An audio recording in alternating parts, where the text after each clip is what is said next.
Alright, let's see if this actually works. Let me pull up Lost Girl. I might turn the volume down just a smidge for me.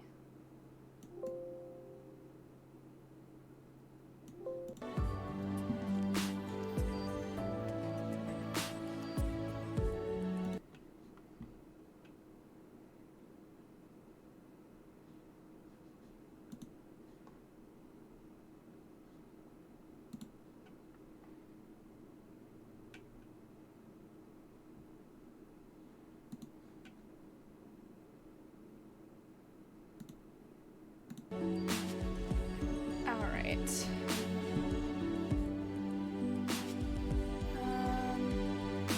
I guess I'll wait for everybody to get in here.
I don't see any viewers.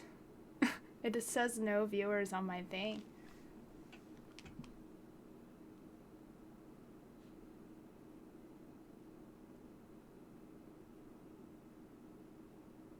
Oh, weird. Okay. So I was waiting to see if anyone would show up, and I didn't see anyone in my viewers thing. It might just be my Streamlabs.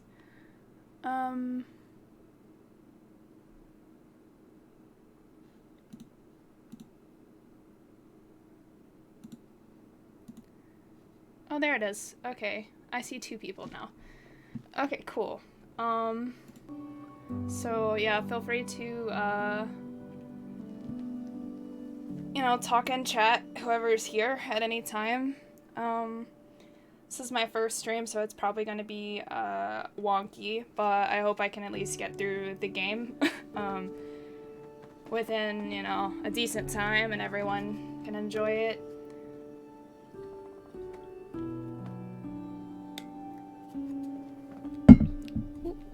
Excuse me.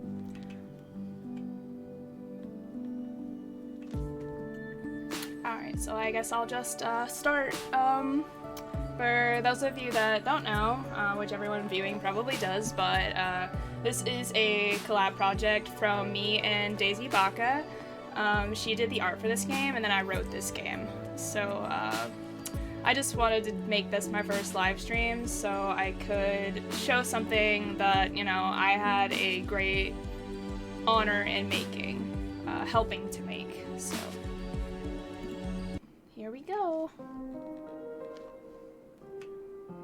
I'm not gonna voice all of these lines.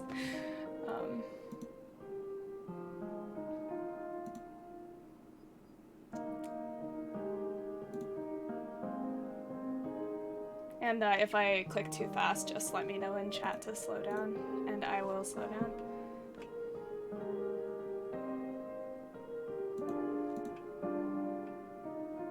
I don't know, Serena. It's a rough world out there.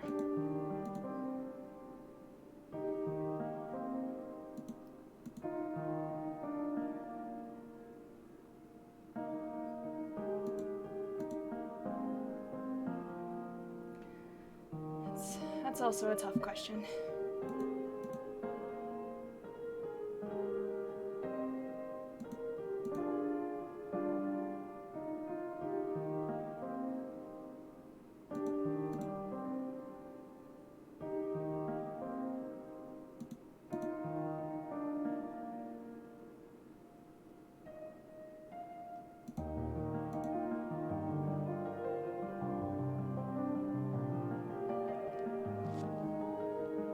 I forgot how pretty the music actually was because Daisy just found those random, like free, visual novel soundtracks, and I actually really like the music.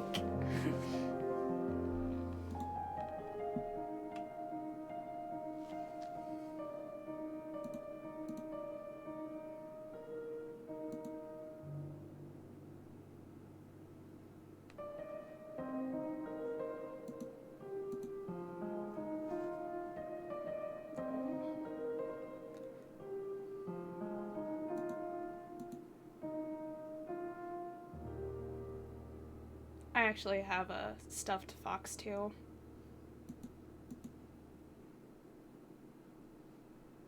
He's very fat. But he's very soft, so.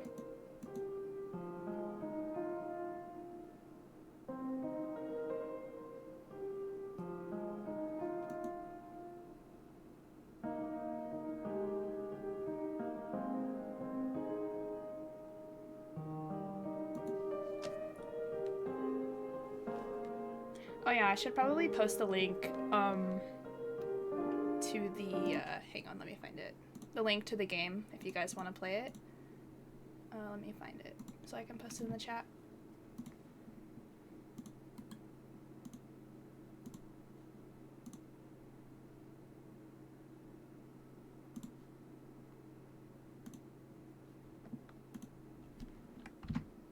There you go.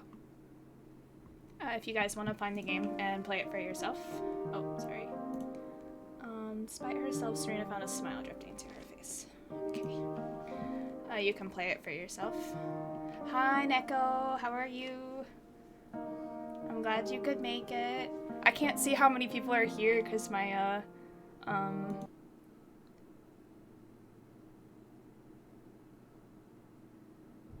yeah, my thing's being weird, but, I'm glad you're here. It's a word to small college, an opportunity which, given their large families and low income, say themselves never got.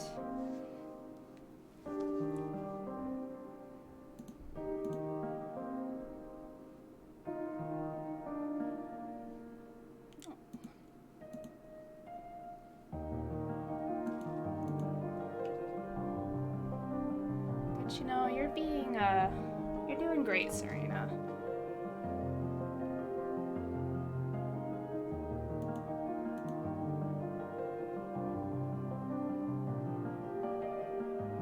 To be honest, who in college invites anyone out to anything? Come on.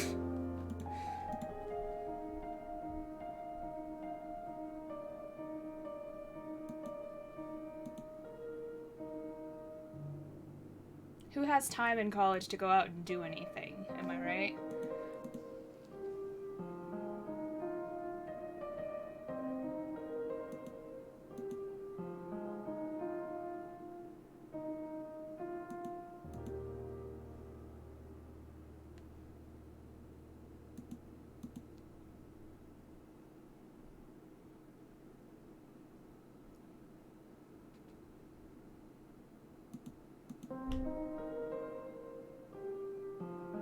I'm doing pretty good, Neko. How are you doing?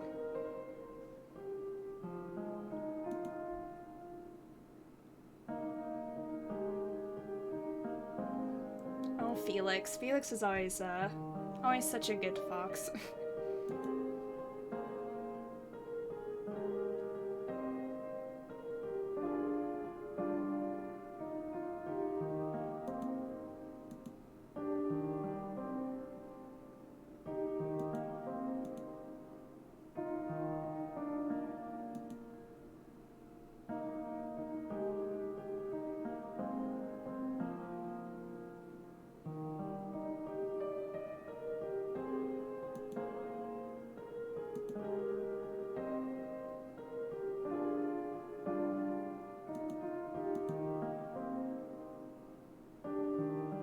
She found it.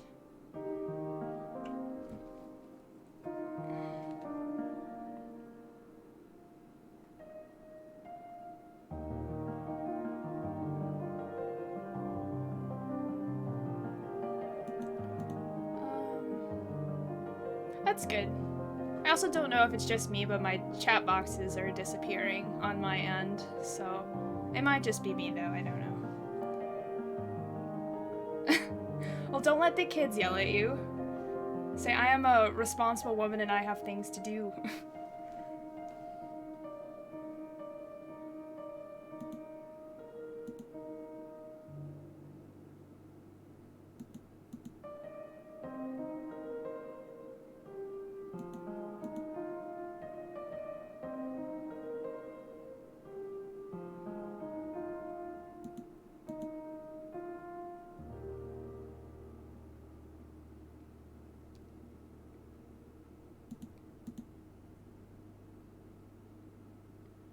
Yeah, I gotta figure out how to do that.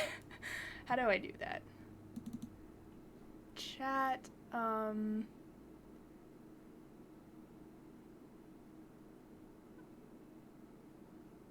Oh, always show messages? Okay. That seems really simple. I don't know why I didn't do that before, but, you know, whatever. First stream, you know, I don't know what I'm doing yet. Oh, okay. Oh, what'd she say before that? Sorry.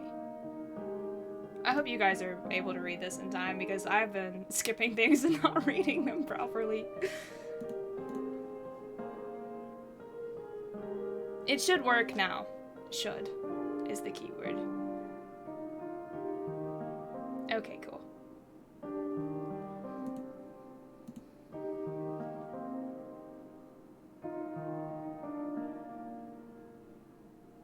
Also, I can't tell how many people are here, so if you guys are here, just, you know, say hi or whatever so I can talk to you, because I don't know who's here.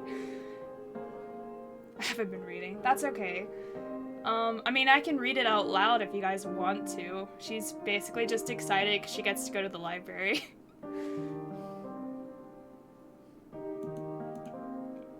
Yeah, it's kind of hard because a lot of people will, like, leave streams on in the background while they're doing other things, and other streams, like, not visual novels, you know, you can just kind of listen in the background and figuring out what's going on.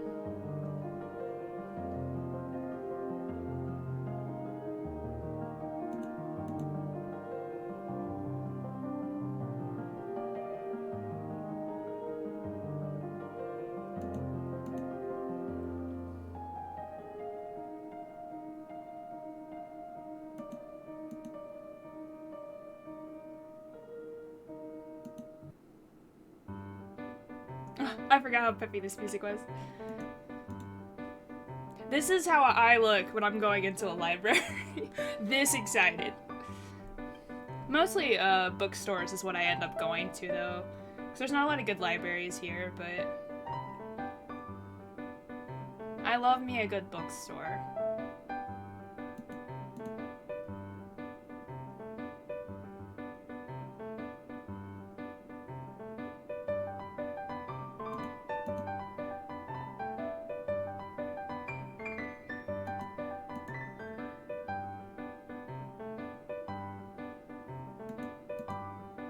The answer to how many books are there is not enough. That is the answer.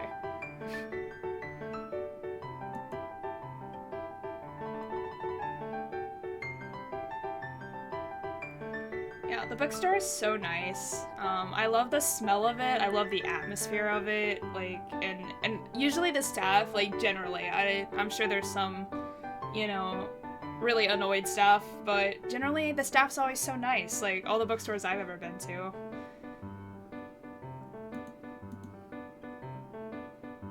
I also, may have gotten shushed by, some librarians in my past, for getting excited over books, but I'm not gonna admit that openly.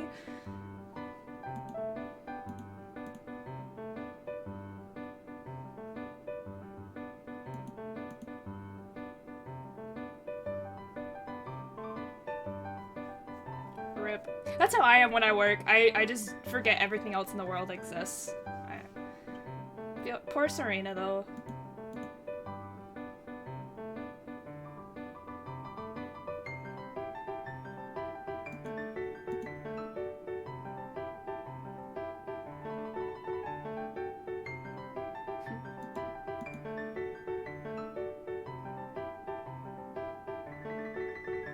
I wish I had a labyrinth here, like, honestly.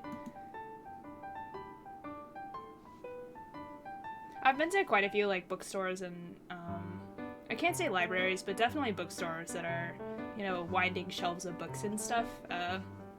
So, I guess that's kind of where the labyrinth came from, the maze of books.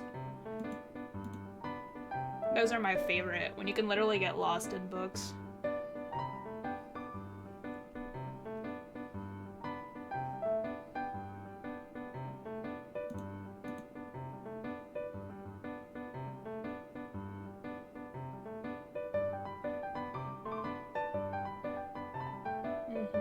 There's something about turning the pages in the book, like an actual physical book. It's just not the same without it. I've always firmly believed that. And the smell of books.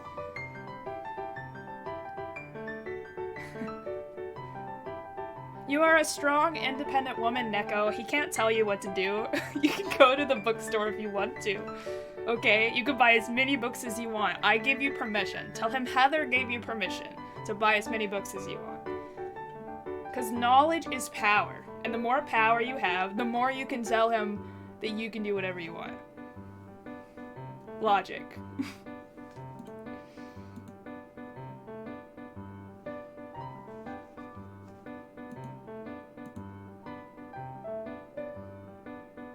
But same, that's what my mom tells me. She'll tell me no, I shouldn't go in there, but I usually do anyway.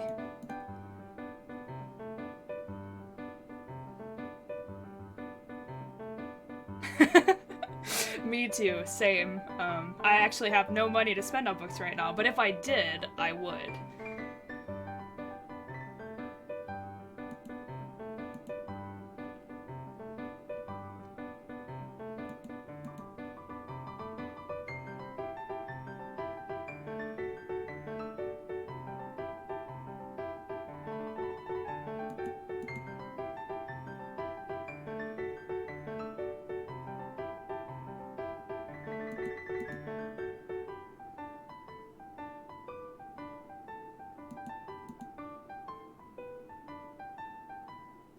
God, I'm just getting, like, visions from my college days. Of course, you know, Serena, a lot of Serena's experience was based on my experience in college, you know, as a young writer. And I get, like, PTSD sometimes. Because I'm like, man, I remember all the stuff I had to do in college, and it was just so much. Some of it was fun, like some of the papers I had to write I thought were fun, and I liked the books I read, but basically anything not English I didn't like, so.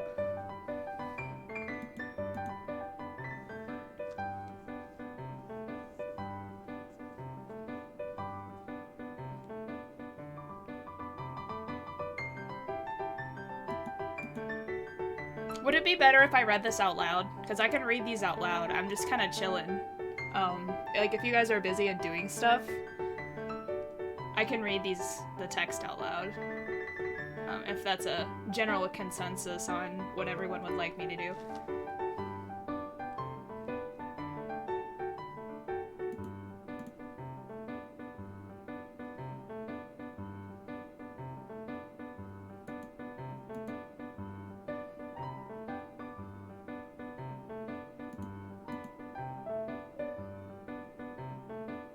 I'm just like bobbing my head to the music. It's so catchy. And these were free. Like, these are such good tracks.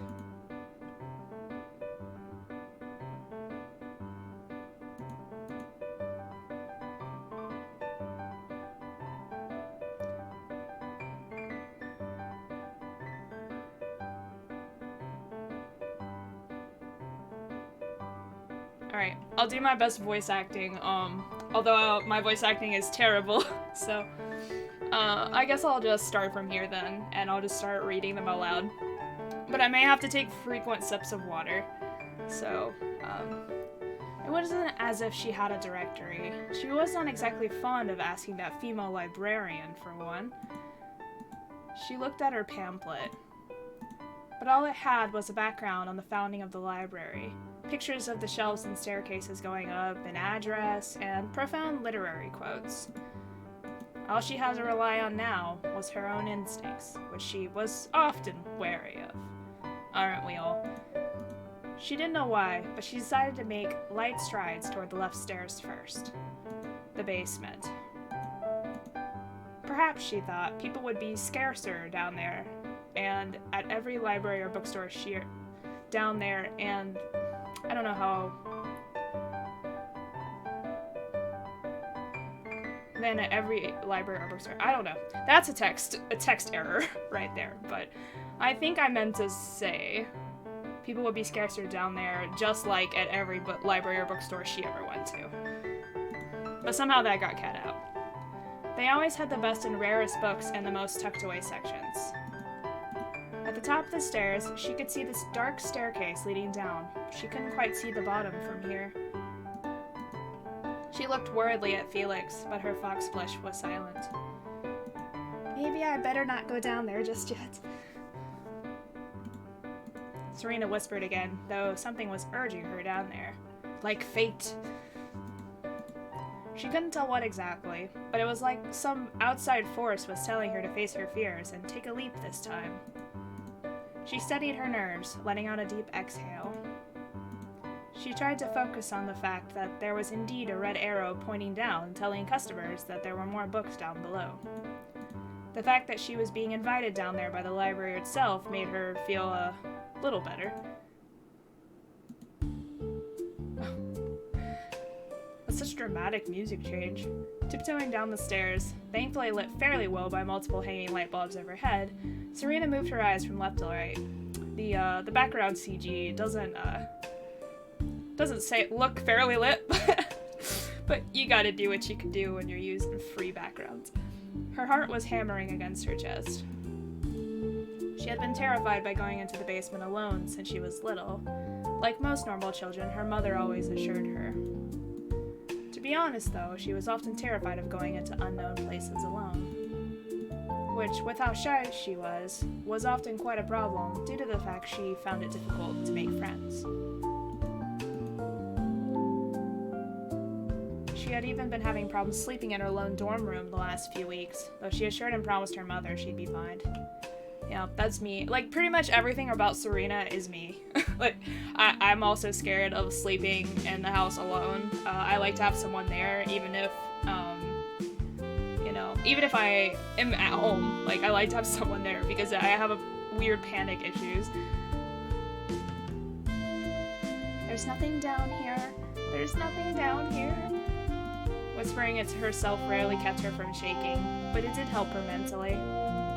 If you say something enough, it becomes true, she always heard. So if she said that there's nothing down there, then it'll just be her and her books. It'll be a dream come true. That's my kind of dream. Are you sure about that? Ha! Serena screamed bloody murder, so loud she was sure they heard her from the main floor. But disturbing the other library guests was the least of her worries. Her foot slipped halfway down the steps due to the sudden voice, causing her to slide on her butt all the way down. She winced at the bottom, just before turning her head up in horror to the odor of the voice. Leave me alone! When she looked up, she looked into the eyes of a hungry fox. A fox who was studying her intently, as if on the prowl. Now, Daisy is actually recruiting voice actors for this game, and they are so much better than I am, I promise. I'm not sure when that'll be uploaded, but I will let you guys know on my Twitter when that happens. She's getting voice actors, and it's taking a long time to get all the voice recording done, but we're working on it. Well, she's working on it. She made that her own little side project. She was being hunted, she thought, and she couldn't bring herself to move. You're the one who came into my lair, though. Shouldn't you apologize for intrusion? I'm sorry. Please just let me go. The The fox raised a hand out to grab her, and Serena began to cry in terror. Never would she have expected her paradise, her answer to all her problems, would be her tomb. She never even got to say goodbye to her parents, her little brothers, to even make a friend in Everton, to finish her debut novel. It was all over now. She clenched her eyes shut, too terrified to watch what would inevitably be her end. Wow, I can't talk today. I apologize. But instead of hearing a growl or a snap, she heard a lighthearted sound she hadn't heard from another in a long time. I can't laugh on cue. That's my laugh for now. Slowly, she creaked her eyes open and found the fox on her knees laughing. She had her arms wrapped around her stomach as if to hold her guts in as her body shook with amusement. Eh? Serena herself was beyond confused. Wasn't this fox just going to eat her for trespassing? Relax, I'm not going to eat you. It was just a joke. A joke? Yeah, you know, a prank? I heard you coming down the stairs and thought I'd have some fun scaring you a bit. But I honestly didn't expect you to fall all the way down the stairs and start crying. Awkward. At this, the fox stopped laughing and looked over at the other with a twinge of worry in her lilac eyes. She raised a hand, rubbing the back of her neck awkwardly. It really was just a stupid prank. I hate to see girls cry. Me too, it makes me cry every time. You didn't sprain your ankle or anything, did you? I don't think so. Now realizing she was out of harm's way, Serena's heart rate and shaking began to calm down. She looked around and began to move her ankle side to side, but honestly the only things that hurt were her butt and her pride. To fall for such an obvious prank, fall down the stairs, and even cry in front of a stranger. Maybe it would have been better had the other actually ate her. Sorry. I'll make it up to you, okay? Can you stand? Fox Girl stood up to her full height, holding out a hand to help Serena up.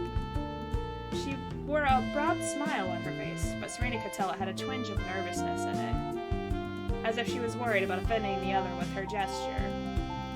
But Serena definitely didn't want the other to think she wasn't grateful for the gesture or offended, so she took it, probably a little too greedily, and stood to her full height, which she noted with a frown was about a head shorter than the Fox Girl's. Thank you, my name's Layla. It's just me down here, so you don't have to worry about anyone else seeing that. And I'll try to erase it from my mind, but no promises. At this, Layla winked.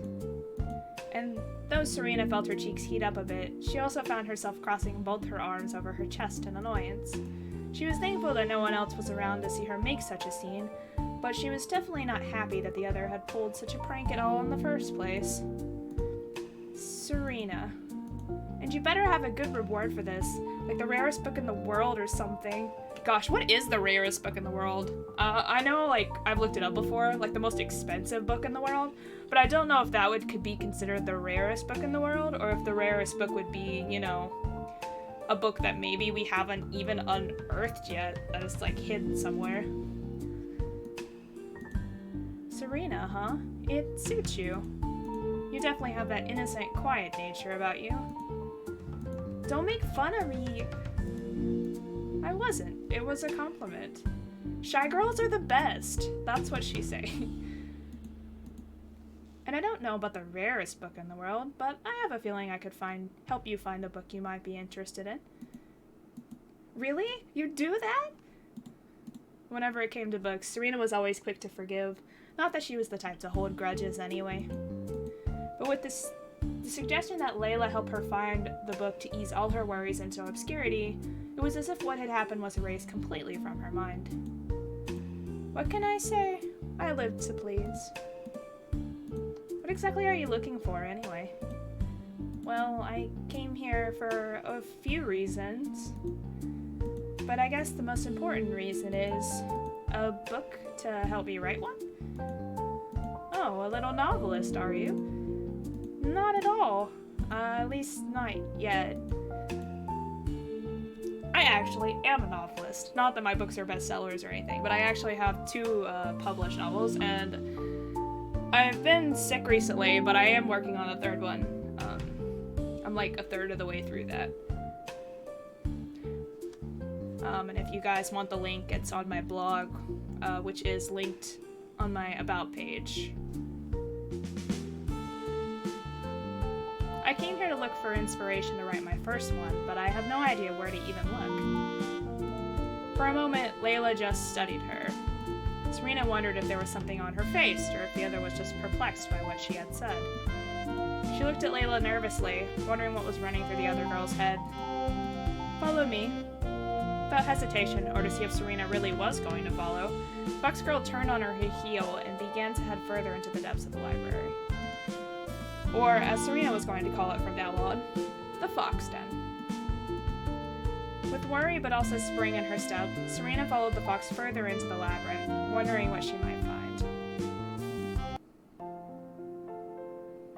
"Are you sure you should be following me all by yourself? I am a fox, you know." Layla flashed the other a quick, mischievous grin, to which Serena blushed and puffed out her cheeks in annoyance. She does a lot of things in annoyance.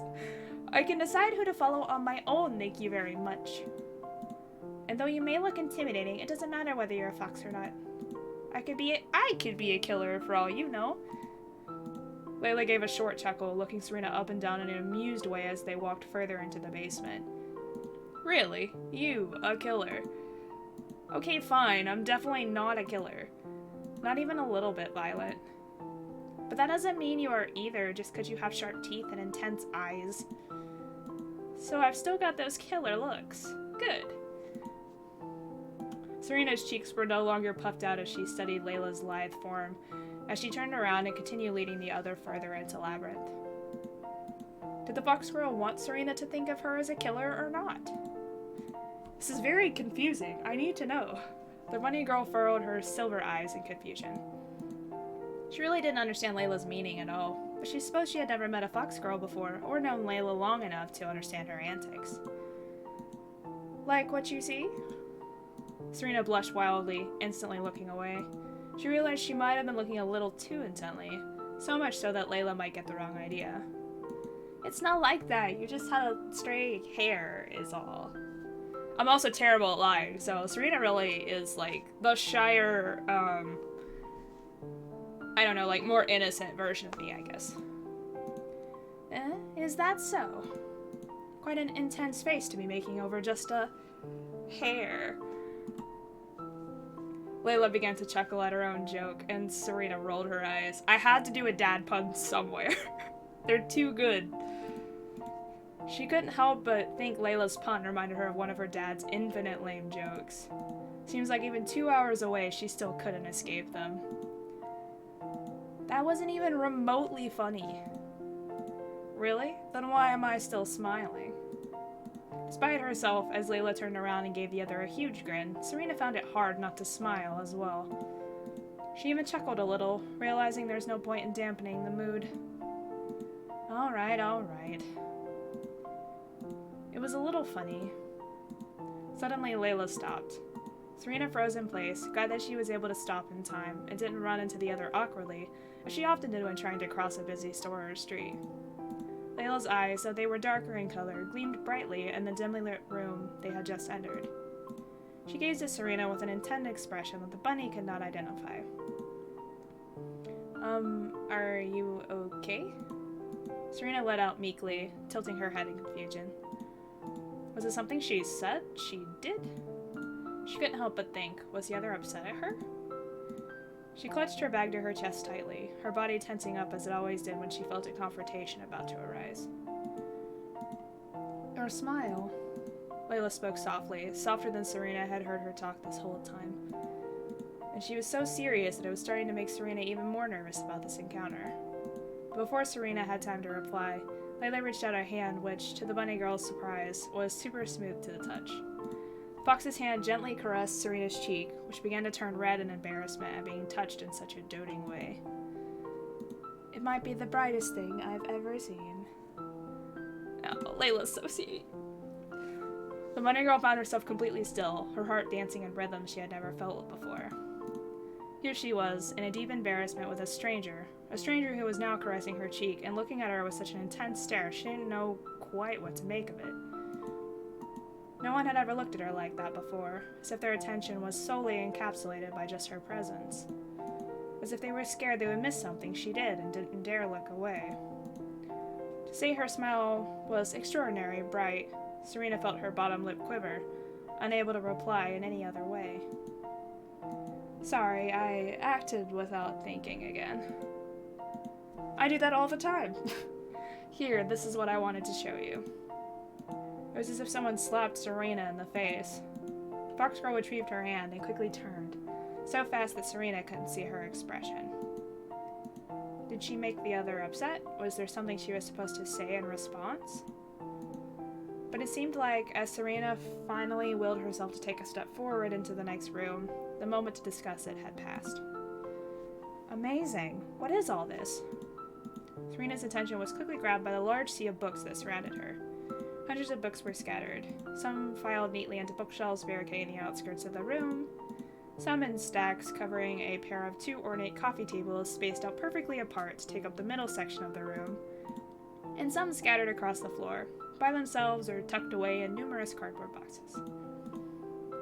There were so many dark wooden shelves you couldn't even identify the wallpaper behind them, as Serena could just barely make out the floor kicking under their feet due to its bright red carpet covering. The books, she noted, all had unique, faded bindings, but many looked dusty and in disrepair. This is where the books go when they either don't get sold or they aren't found in the directory. They get stashed in here, basically up for grabs to anyone willing to take them home. I call it the book graveyard, though I feel like I may have stolen that from something. That's actually an inside joke for people, who are really into books. There's a book series called Shadow of the Wind. I forget what the actual series is called, but the first book is called Shadow of the Wind, and they have this, supernatural kind of book,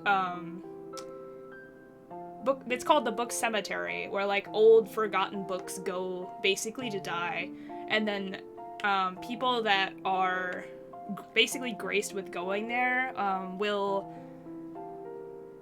get to pick one book off the shelf, one forgotten book off the shelf, and then get to keep it. So it's an inside joke if you're a literary fan, I suppose. It's a cemetery, actually, but are you sure these are just up for grabs? See for yourself. At her question, the fox girl pointed to a sign by the doorframe, a sign that the bunny girl must have missed on her way in due to the surprise of seeing the room for the first time. The sign read free books inside, and as Serena went to go pick up a book off the ground, she found that it had no scan bar to check it out. Her hands were rewarded with a thin layer of dust coating them, but Serena didn't mind. But why show these to me? Aren't these the book nobody wants, that everyone would try to avoid? At that, the fox girl strode over to a book on the coffee table that was half opened. She picked it up and glanced over its contents for a second before returning her gaze to Serena. Before this morning, I didn't know this book existed. No one knows it. But within the first 2 hours of the store opening, I've already made it through 200 pages. I didn't even realize until I heard you creeping down the stairs how much time had passed. Serena could see Layla was wearing an old wristwatch, one that showed that it was precisely noon. The bunny girl had tried to get here with the library open, but ended up oversleeping due to turning off her alarm instead of hitting snooze, as she often did on days she could sleep in. She herself found 200 pages to not be much of a daunting task anymore due to how greedily she devoured books, but to read that much in 2 hours, especially was a disturbance. Especially with the disturbance to boot, Serena found pretty impressive. But if it's so good, then why didn't it get sold? Why is it here? Because people only care about the novels everyone talks about. They don't talk about these obscure novels made by a nobody in the middle of nowhere. So they end up here, where no one knows about them. Nobody except those who come to look.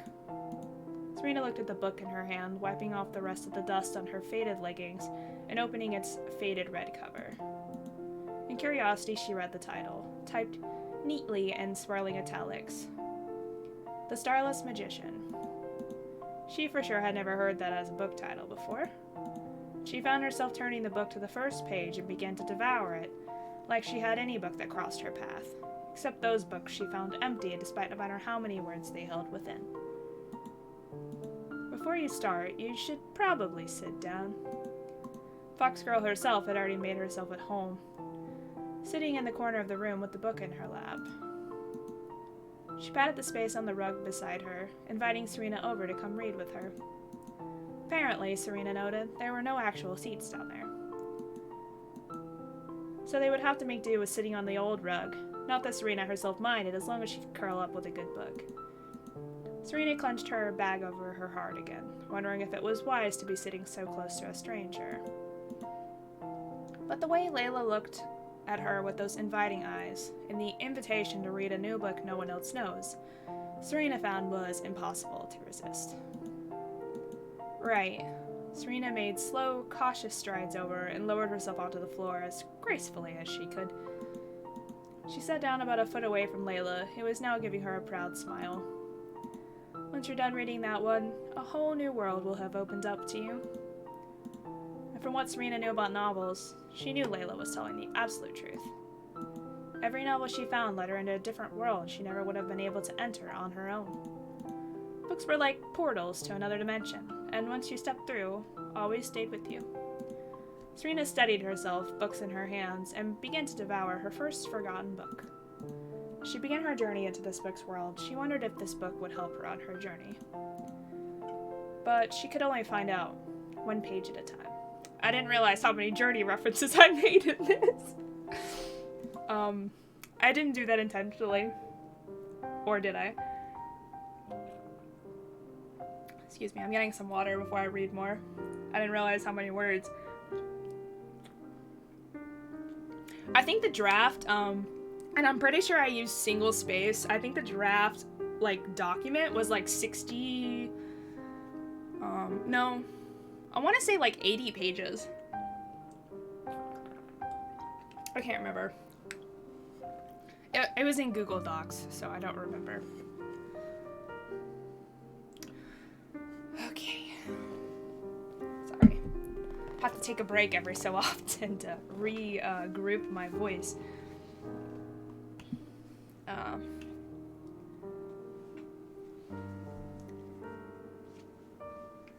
and if you guys want to talk throughout, feel free to.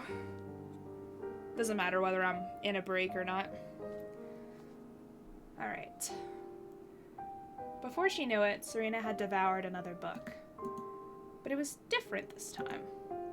This one was a forgotten book. A book no one knew. A book that had been tossed aside as if it didn't exist. And yet, its story was alive in her now. She closed the book's cover, placing it over her heart. That good, huh? Ah! Serena had a tendency to block out the outside world when she was reading. She also had a tendency to be quite startled when something or someone broke her out of her world-diving trance. She let out a couple deep breaths before facing the fox again. You really shouldn't scare people so much, you know. I could have had a heart attack. Sorry, I guess it's just my nature. At this, Serena gave her a long, calculating glance. This wasn't the first time today, the day of their fated meeting, that the other had said something along those lines. She wondered how the other meant her words, how she saw herself. Did she say those words with pride, proud of being intimidating enough to affect people? Or did she say those words to hide a fear that was eating away at her? Serena couldn't even begin to tell, for a day was barely enough time to get to know somebody. You know, you're much more than what you are. You're not just a fox.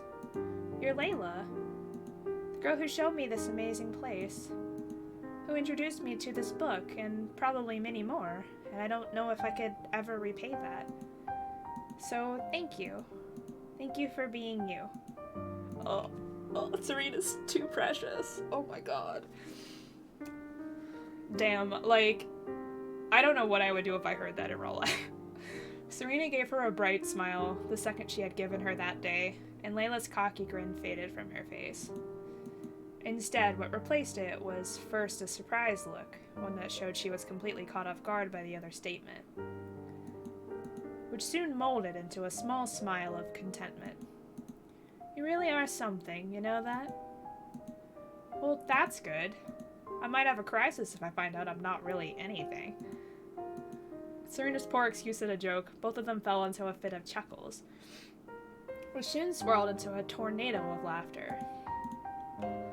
A few minutes felt like forever, and they ended up laughing so hard that their stomachs ached and tears of joy fell from their eyes. You are seriously too much. Really? At that, Serena's smile faded a bit. In her mind, she had always been average. Besides English, she had never really been good at anything. Me. She wasn't crafty. She was never good at sports. Actually, I have done a couple sports. I played softball in middle school, and I was pretty good at it, I would say. And then I took Taekwondo in high school, and I got a black belt in it. But I haven't practiced either in years. But, I probably couldn't do any sports now. I'm too lazy. She was quite terrible at socializing and had very few friends, if any friends at all. And the only hobby she could talk about was reading, a topic on which few people she knew could actively participate in without boring them to tears. A lot of people just don't like to read anymore. It's kind of sad. You're more than you know, Serena. At those words, Serena turned to look at Layla's warm smile. She felt her worries begin to disappear for a moment. Someone else was talking to her. Someone believed in her. Don't turn my words against me. But from the way Serena was smiling, Layla knew she wasn't upset this time when she retaliated like before. She was playfully jabbing back, a skill which she hadn't had much time to cultivate before with their non-existent social life. Mine is also non-existent. In response, Layla just shrugged. I couldn't resist. Serena was still cradling the book in her arms and gave it another look. I also just realized the chat things like above the chat background. I'm gonna move that. There we go. She began to think about why she had come here, what she hoped to find. And she found more than she ever bargained for. A story about magic and using it to light the night sky for others to guide their way, or at the very least, your own way. I love this book. I could definitely tell by the way you haven't let it go once since you picked it up 3 hours ago. 3 hours? Without asking, Serena lifted Layla's watch arm towards her, and lo and behold, the clock had already struck 3 p.m. She let the other's arm go and said a silent apology, to which Layla just shrugged in indifference. It didn't feel like 3 hours had passed at all. Serena found she still had so much more she wanted to look for, to read. She hadn't even come up with a plan or a synopsis of her novel yet, or actually studied for any of her classes. But perhaps, she thought strangely, she had made some points on the socialization level, which may even escalate to friendship. She hoped. Did you finish your book? Serena suddenly remembered that Layla was already halfway through reading a book she had already really liked when she intruded down the steps. Yeah, and started a new one.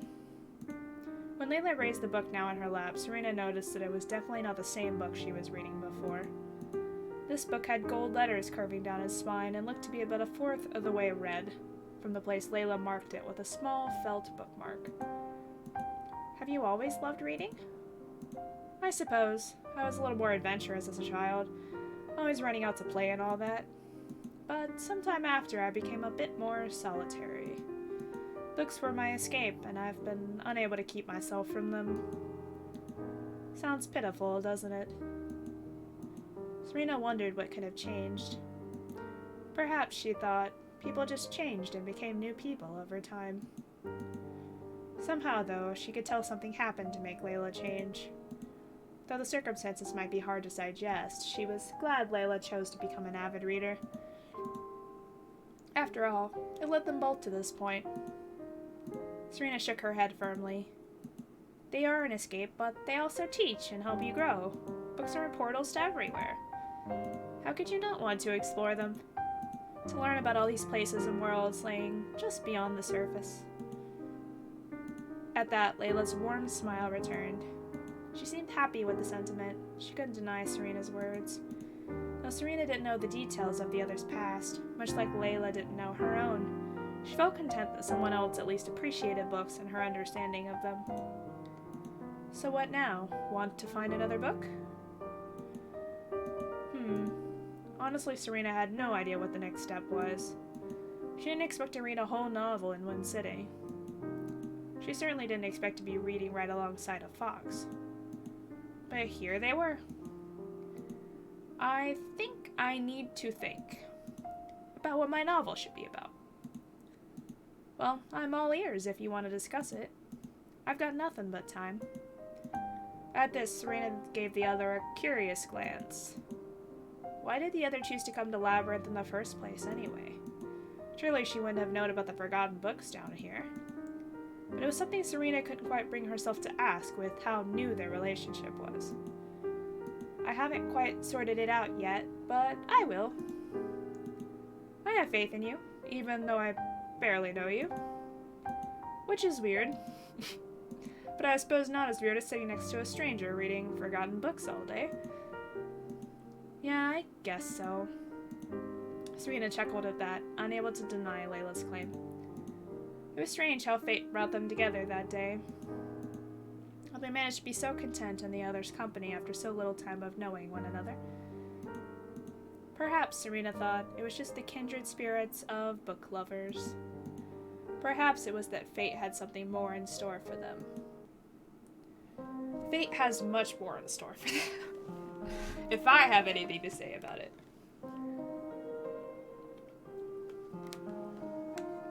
Sorry, taking another drink break.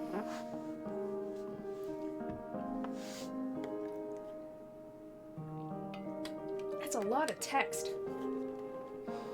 Whew. Okay.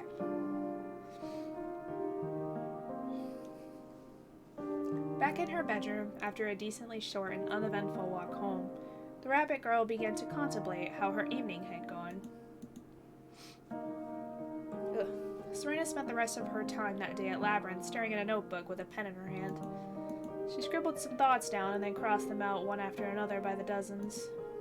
Occasionally she would look over at Layla, whose fox ears were tilted in focus as she devoured another forgotten novel. Squiddy's here! Hi, Squiddy! Oh my gosh, I haven't seen you in forever. Not wanting to bother her, Serena kept at it in hopes that something would come to her. This is probably like the least professional Lost Girls stream, but welcome. Yeah, I feel that. Life is a thing for sure. Okay. A bet that she would have lost had she been putting money on it. You should see how terrible my voice acting skills are, Squiddy, in comparison to the other voice actors. I can't believe I couldn't come up with a single thing. Thinking back on it, she had multiple chances to ask Layla for help. Layla stayed with her the whole evening, after all, up until the library closed just as night fell. In fact, Layla told her she would be more than willing, but she couldn't bring herself to ask. Not only was Layla practically still a complete stranger, but she also hated interrupting anyone, especially when they were reading. Me too. Yeah, aka the literal one scene. Yeah, I remember hearing the other voice actors in a couple chats, and they're so good. So, it'll be exciting when that actually gets finished. Reading to her was a precious time that should never be interrupted. Unless someone was dead or dying. I agree. Yeah, if someone's reading or like super focused on it, I just like, I can't interrupt them. I'm like, I just let them, let them be. Which fortunately neither of them had to deal with on a Saturday. It just didn't feel right asking her about something like that. I don't know what we decided. That was all Daisy's thing. So I just like, you do what you need to do. I know we were gonna have, yeah, at least Layla and Serena, of course, but I don't know if they decided to do the rest of them or not.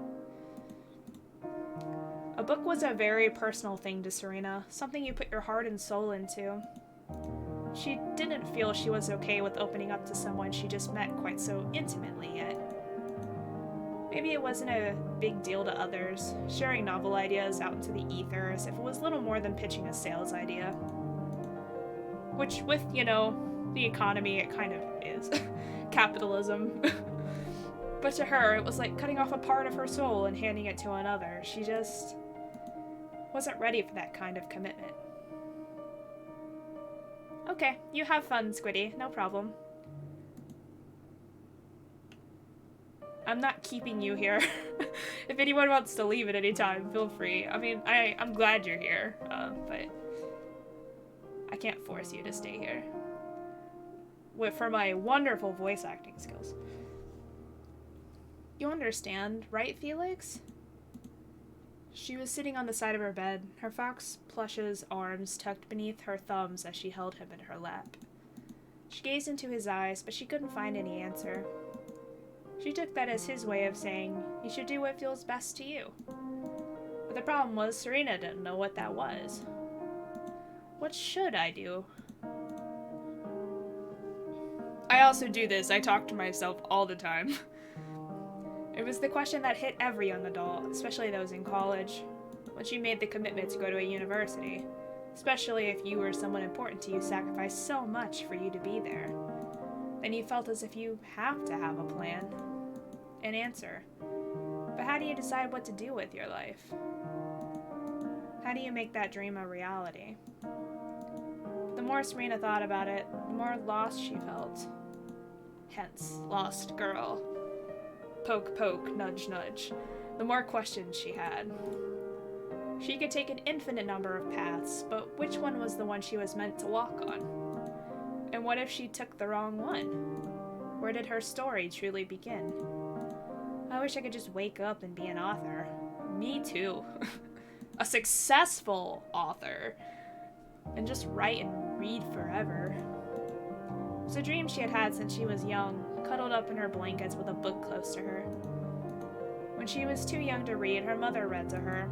But as soon as she could formulate sentences on her own, she began to pick up novels, all on her own. Some of them were more difficult, and not to her taste as a young reader.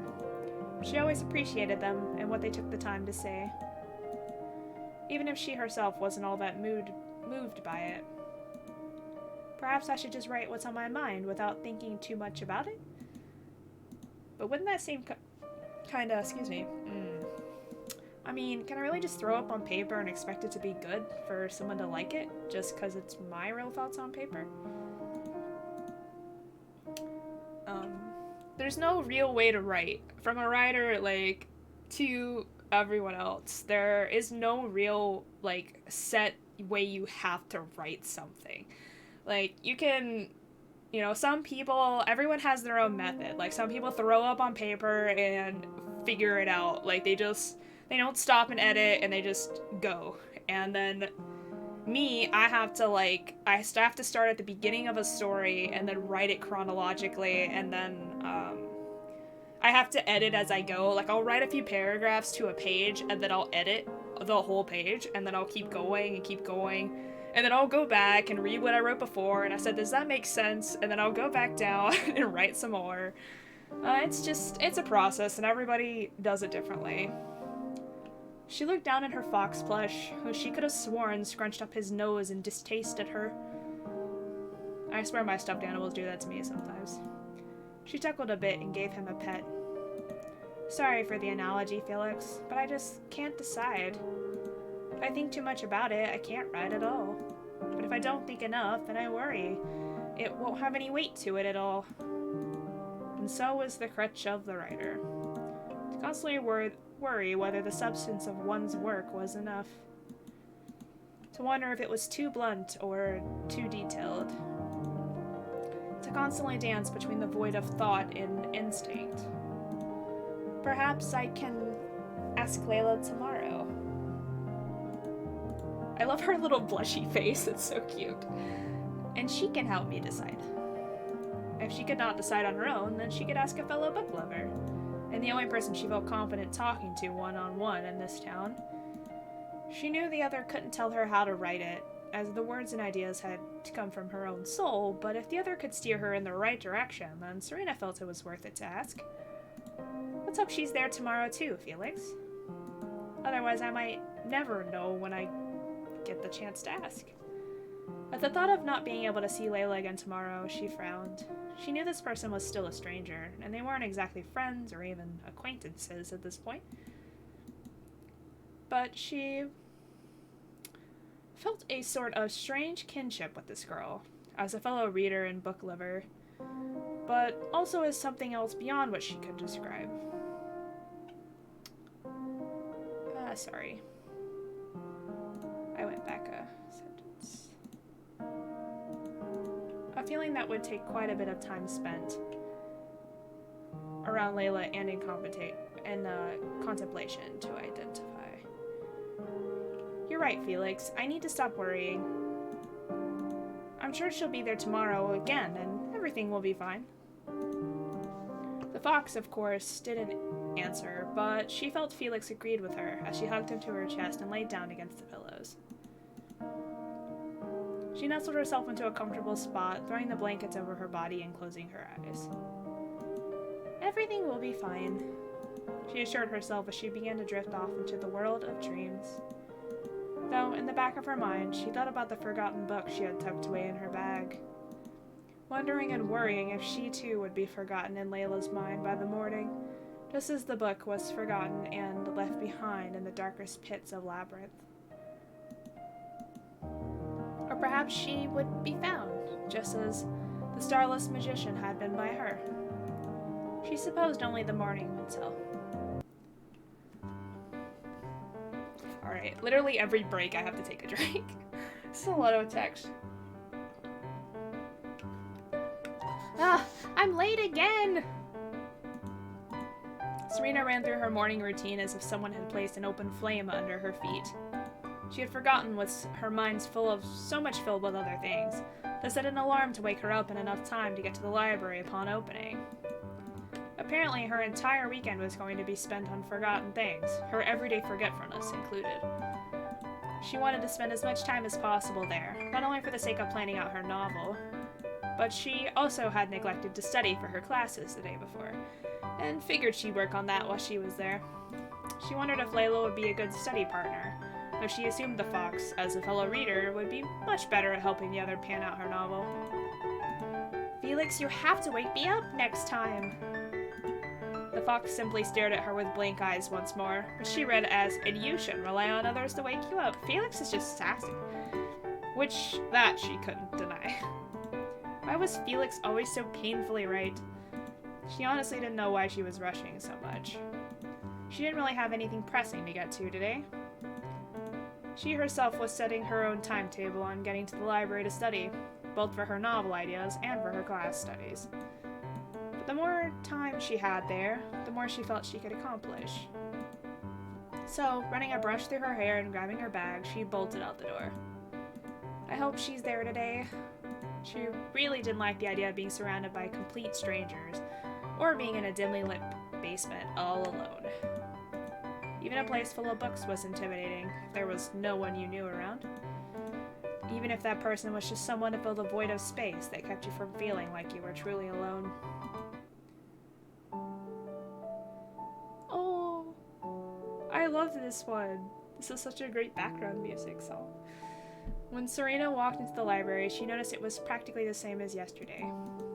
Even though this was a small suburban town with mostly college students, she found that the library was packed with people.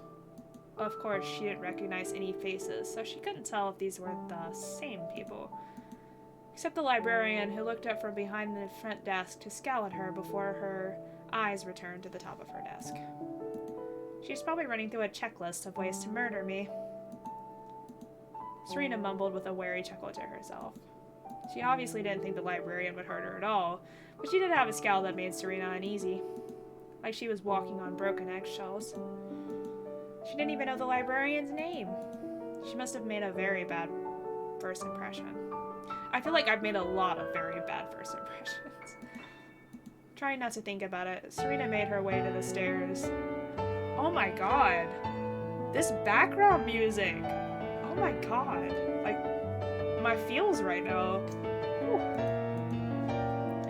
She made her way down gracefully this time.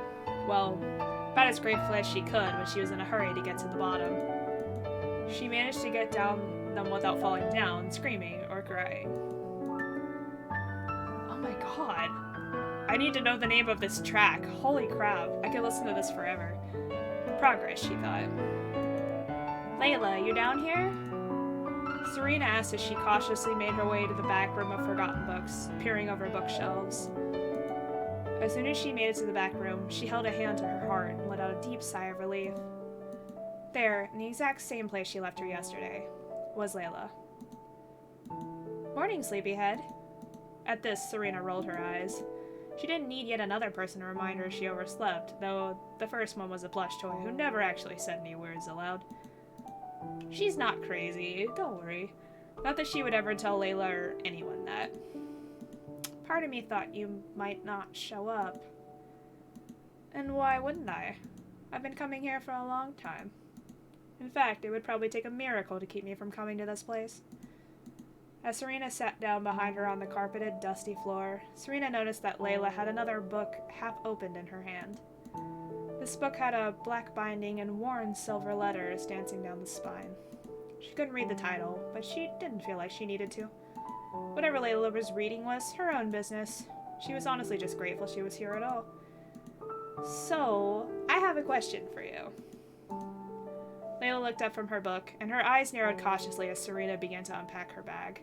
And actually, that is something I would not do. Like, I see someone reading a book, and instantly I'm just like, what are you reading? Like, I want to know. Like, I usually will just look over the table and just kind of, like, study them for a while. And I'm like, not trying not to be annoying or bother them, but I also really want to know what they're reading. She pulled out the worn pages of The Starless Magician, her writing notebook, and even her study materials, and laid them all beside her. She settled on putting her notebook in her lap first, and tapped a pencil to her lips in thought. And what's that? What do you think makes a good novel? Layla leaned her head back against a bookshelf and closed her eyes, apparently lost in thought. Serena knew what she was thinking about exactly. For the few minutes the fox had her eyes closed dragged on like hours as the bunny girl waited for a response. But after a few moments, Layla opened her eyes again, looking up towards the concrete ceiling. What makes a good novel to me is the heart that went into it. I don't particularly care what it's about, what genre it is, whether it's sold or not, whether the author is a good person or a bad person. What I do care about is how much of one's soul I can find within the pages. Because the more soul they put into their work, the more gripping it is, the more real. Serena was completely taken aback by the other's words. She was amazed at how much care the other had placed in each word, and how she had never thought of it like that before. So this is the kind of stuff Layla thinks about, she thought. About souls and hearts and putting one's true self on the page. Layla really was more than she appeared, Serena pondered. So if someone just puts their soul into it, their heart, then you consider it good? I consider it worthy of being read, which is about as good as you can get with books. I see. Thanks. Serena wrote that down in her notebook, wondering just what her soul would want her to write. It's not like she had anyone to ask. Her family never understood literature, and Layla surely didn't know her enough to know what someone of her caliber would be able to write. Once again, she began to ponder where she would begin. If it's from your heart, then I'm sure anything you write will be good. But you can't do anything until you start. And Layla was right again. How could she start her novel if she never started writing? Perhaps the simple solution was simply to just write and see if what she wrote had any substance. And perhaps the story would work itself out from there. Can I ask you another question? Well, it's more of a request. Actually, I'll keep the mouse off the screen. Sure, anything. Will you read what I wrote once it's done? Tell me what you think. Layla looked astonished at the other. Shy as she was, would add such a thing to her, a fox who she barely knew. But perhaps Layla had underestimated Serena. Of course, but why me? Serena looked down at her notebook, setting her pen to paper as she began to rack her brain for ideas. I don't have any friends here. And my family, well, they aren't exactly the scholarly type. Her family grew up poor and couldn't afford much schooling. She was the only one in her family she could recall that had any interest in reading or writing.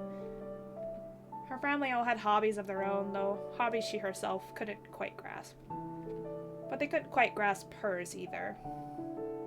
Sorry, I didn't mean to bring up bad memories or anything. No, it's nothing like that. I'm just being honest, though when I say it out loud, it does sound rather lonely. The bunny frowned as she stared at her notebook, unable to conjure up a sentence for the moment.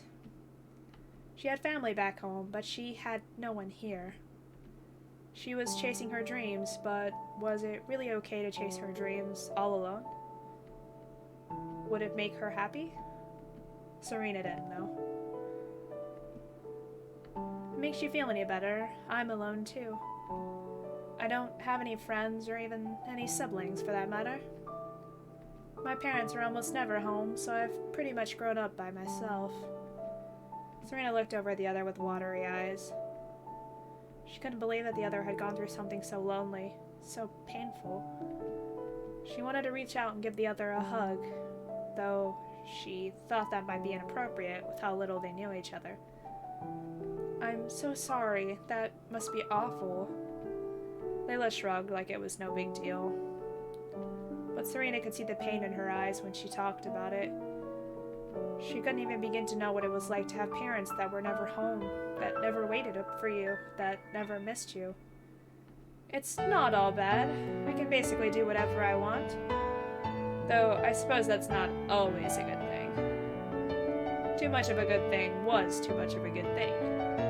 Doing whatever you wanted all the time would be fun, but it would also make being unable to do things extremely difficult.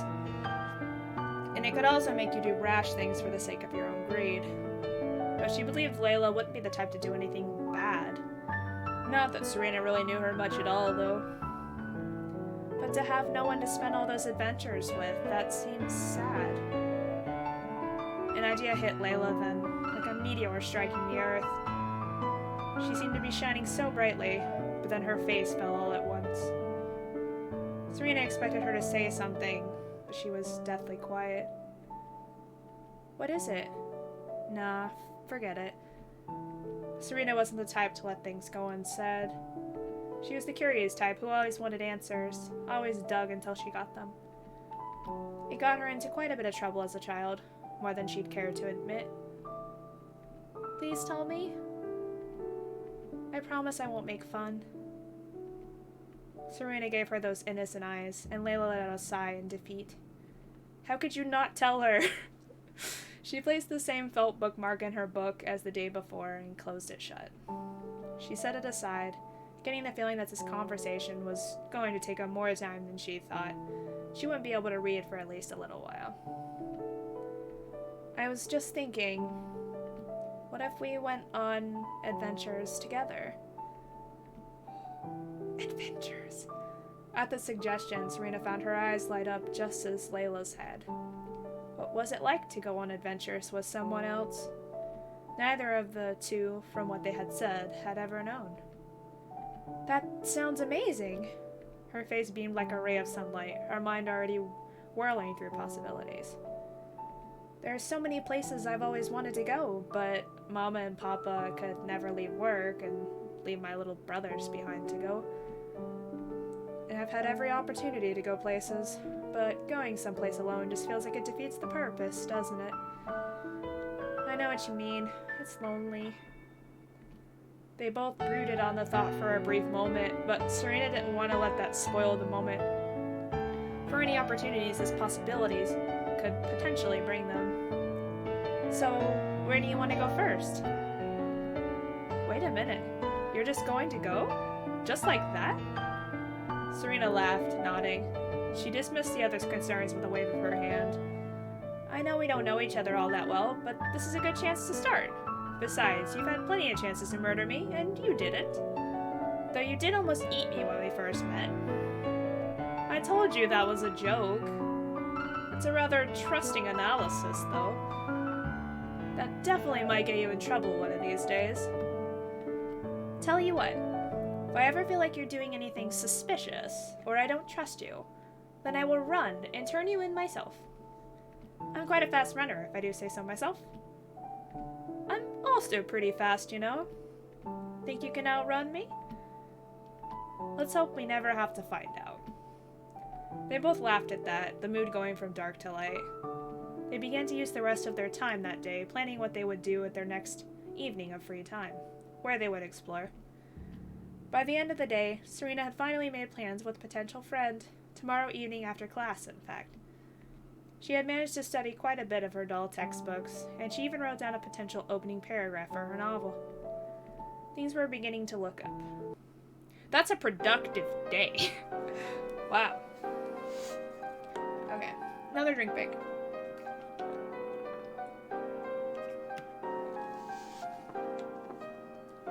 Okay. Serena sat at her desk, cupping her cheek with one hand and the other hand aimlessly marking her notebook with childlike doodles. Butterflies, some birds, grass, a sun, a tree. She was tapping her foot as she always did when she was impatient. Her eyes drifted to her watch on her drawing wrist every 5 minutes, hoping it would magically manage to speed up. Serena, do you have something you'd like to show the class? At the sound of her name, Serena's eyes jolted to the front. Her body went stiff. She began to shake nervously. Pardon? Those doodles you're working on while you completely ignore my lecture. Surely you'd like to show them to the entire class. Serena blushed, gripping her notebook tightly and holding it against her chest to hide it from view. She would be embarrassed even if her family saw these drawings, though she knew her mother was the type to hang even her worst artworks on the fridge, as if they belonged in a museum. No, sir. Well, then I'd ask that you pay attention and take notes instead of drawing. And a bit of advice. If you plan on ignoring the lecture to draw, then make attempts to look toward the front periodically, and not to check your watch every 5 minutes. Makes you much less suspicious. That's a tongue twister. Yes, sir. Serena did her best to hide herself by sinking as far as she could into her seat, but she could feel everyone's eyes on her. She could hear their snickers, their whispers. She wished she was 100 miles away, rather than being the center of attention. I have had teachers do this to me before, and it's terrible. 3 girls in the back of the class, the same girls who always chattered amongst themselves but never got in trouble for it, began to gossip as they always did. And the teacher continued on with his lecture as if nothing at all was happening. Serena was beginning to be convinced that these girls were the devils her mother always warned her about, devils that somehow always seemed to get whatever they wanted while the angels got punished. But she hoped the stories of karma, about how those devils always got punished in the end, would ring true eventually. What, does she have a date or something? That's gotta be one special guy for her to be so flustered. Even though she just got called out in class, she might actually be luckier than us. Hey, I can totally get a date. Yeah, right, the last guy you asked out ran away in terror. Hey, that's so not true, he was late.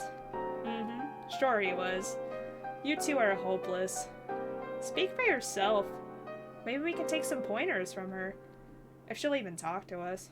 Yeah, true. She never talks to anyone. How did she even manage to score a date anyway? All of a sudden, at being the subject of all the ridicule and attention, something inside Serena snapped. It had been a long time since she had been this anxious, this panicked.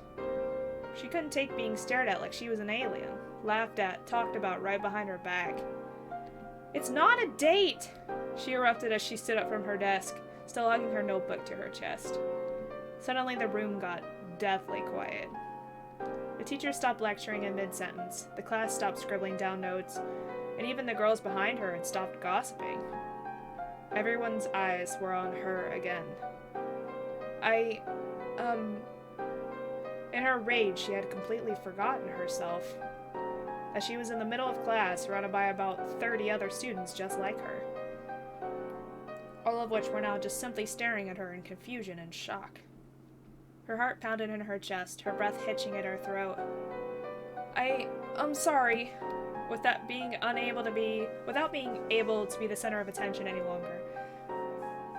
Serena quickly grabbed her things and bolted out the classroom door. Wow, I cannot talk today. She didn't dare look back to see everyone's looks of disappointment. A tear ran down her cheek when she thought about how disappointed her parents would be, how much punishment she would get from the teacher for this. Would she get kicked out of class? Fail? She ran, not wanting to think about it anymore. Yeah, they can't fail you for that in college, but definitely is gonna cause some conversation later. Alright, I'm gonna take another quick break and stretch. Everybody stretch!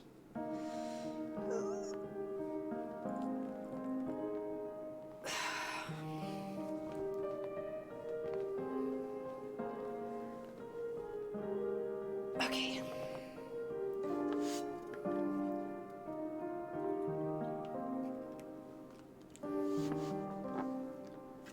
Set this up here.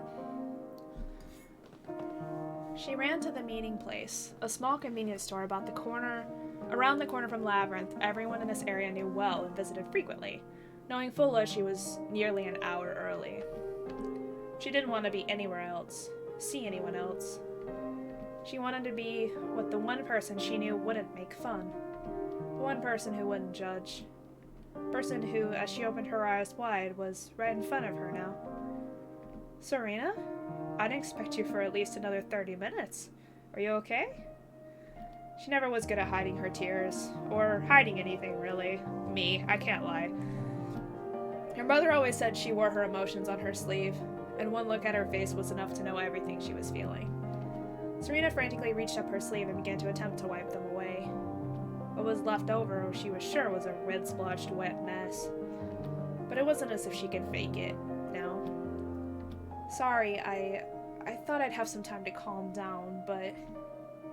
Yeah, I showed up early. Sorry, I just had a strong urge to see you, and... The bunny girl's heart skipped a beat. Layla wanted to see her as much as she wanted to see Layla.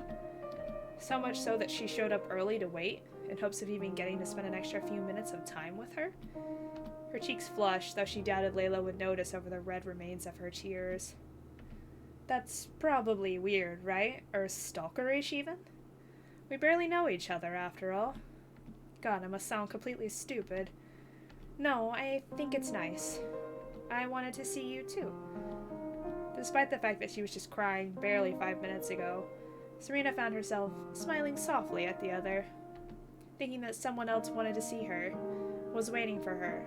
It was a feeling Serena couldn't describe. But she knew, at least, it made her happy. Good. If you don't want to go out now, I totally understand. We can go somewhere else and talk. No, Serena blurted out, a bit stronger than she intended. Excuse me.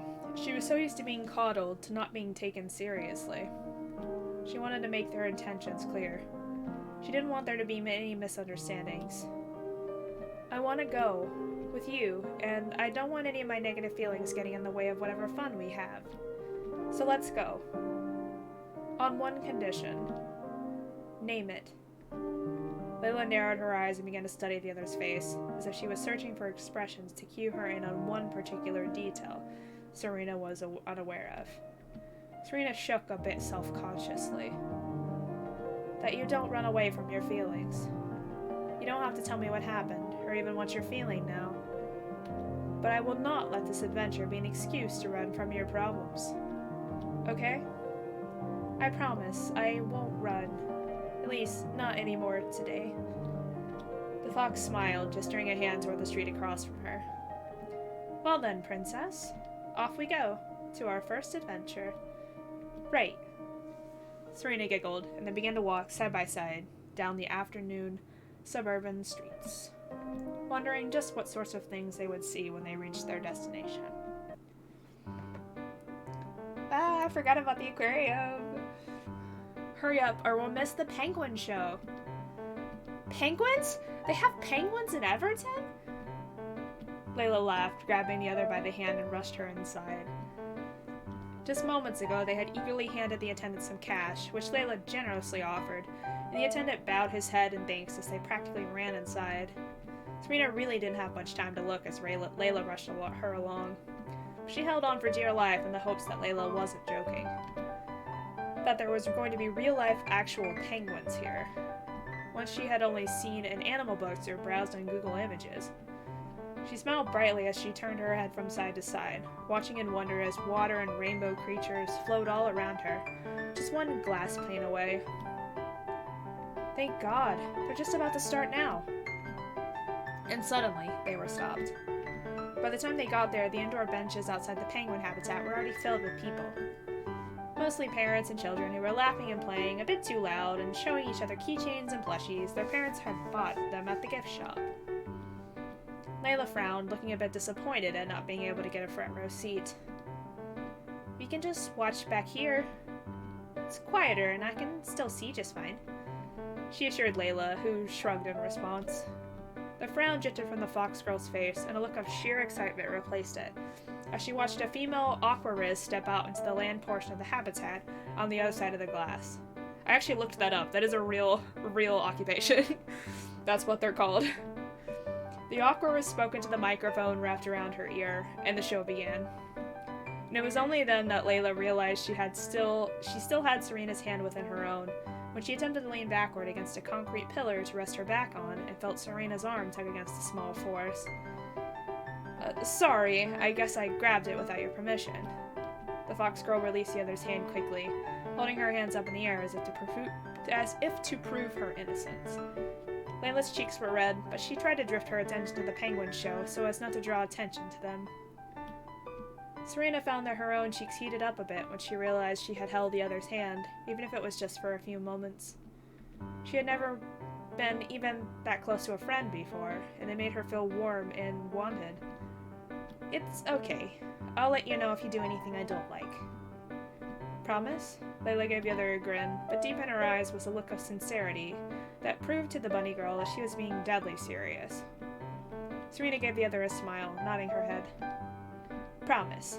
And so, for the next hour or so, they watched the lady feed equatorial penguins raw fish and give out random facts about them that Layla thought were surprisingly informative. Serena watched in amazement as the penguins effortlessly glided through the water and waddled along the shore, to which she giggled like a child over a puppy. When the show was over, Layla had to pull Serena out of her penguin-struck trance. She dragged her by the arm for a few moments before they retraced their steps to the entrance and began to actually explore the aquarium as intended, one tank at a time. I hope we get to see some sea turtles. That's what you want to see? Not jellyfish or clownfish? Or, well, any kind of fish? Serena giggled as she walked beside the other, peeking her head over a tank of a few stingrays. She debated for a moment whether she was going to roll up her sleeves and pet one, but she inched backward just when it looked like she was going to commit. Those are all great too, but I guess I always just felt connected to turtles. Hiding in their shells and all that. I like to be on my own too, to swim freely in my own thoughts. Layla rolled up her sleeve without a second thought, gliding her hand over to the stop of a stingray. Serena opened her eyes wide at the other, surprised she could commit in petting one so easily. Surely, sometimes coming out of your shell, feeling the touch of something new, isn't so bad once in a while though, right? At that, Serena glided as close as she could to Layla. She held out her arm and stuck her shanky fingers under the water. She reached her hand down, closer and closer to the stingray, who seemed to be attached to Layla's touch. She jumped a bit as soon as her fingertips danced over the stingray's back, beginning to retreat her hand out of the water. But Layla gently grabbed her wrist and moved her hand back down into place under the water surface. The stingray danced along the edges of her fingers, down her palm, and swam off towards a small group of children on the other side of the tank. See? Wasn't so bad, right? Serena pulled her hand out of the tank, which was now dripping. She stared at her hand for a moment, as if the touch of the stingray was still stitched to her skin. and she smiled, first at herself and then up at Layla, who was patiently awaiting her response. It was a little slimy, but not bad at all. There's tons more to see, if you're brave enough, of course. I think I can. If you're with me. What she said was so sincere and innocent that Layla couldn't help but blush at it. She chuckled a bit to herself as she reached the hand-washing station, nodding Serena over and gesturing for her to clean her hands thoroughly. She's basically just a mom. When Serena finished drying her hands, Layla had already plotted their next destination and began to lead the over there. The grand finale. Amazing! That glass must be super strong to be able to hold all this water, all these reefs, all these... For a brief moment, Serena's face went blank, like she was looking at something she couldn't believe. But then her mouth twitched into a bright smile, and she jumped up and down like a child, pointing just over her head. Layla followed her fingertip, seeing that above them, in a tunnel of see-through glass where they were currently walking through, a sea turtle, nearly the size of their own selves, drifted by. Sea turtles are freaking huge. A few sharks and other marine life also fluttered above the canopy of sea above their heads, but Serena's attention never drifted from the turtle's dark wood shell as it drifted gracefully about the aquarium sea. You really do like turtles, don't you? He's so pretty. I also have a turtle. Like a prince of the ocean. What if it's a she? Then princess of the sea. What if it's older? Then a queen.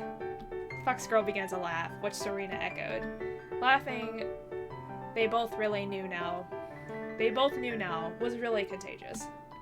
At least when the two of them were involved. Why do all the sea turtles have to be royal? What is this, a medieval fantasy novel? Serena's face went blank again, but this time it wasn't in surprise or amazement. It was the face she made when she suddenly got an idea. Now I have to write a turtle medieval fantasy novel. She quickly reached into her bag she had wrapped around her shoulder and began to dig through it. To which Layla tilted her head in confusion. What are you doing? But Serena knew if she talked now, she'd forget all about her idea. So she focused first on fetching her writing notebook and pen out of her bag and pulling it out. She jotted down all the words she was thinking, which, surprisingly, she found to be enough to fill a full page. When she felt she got her idea down as adequately as she possibly could, she looked up at Layla and gave her the biggest grin Layla had ever seen. You just gave me my inspiration for my book! Really? Sea turtles with titles? That's what you were wanting to write about? Maybe. I don't know what it's about, really. You won't know until you read it. I see. Trying to convince me to be your first buyer. Very clever tactic. Serena just grinned, to which Layla responded with a grin of her own. Serena stuffed her notebook and pen back into her bag, and she stepped into place beside the other. The pair finished the rest of the tour with grins on their faces, their hearts so much lighter than they had been in a long time. Possibly their whole lives. Okay, I gotta BRB for a second. I gotta use the bathroom, but I will be back.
Version 1 headed to Matt.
Alright, guys, I am back. Apologize for that.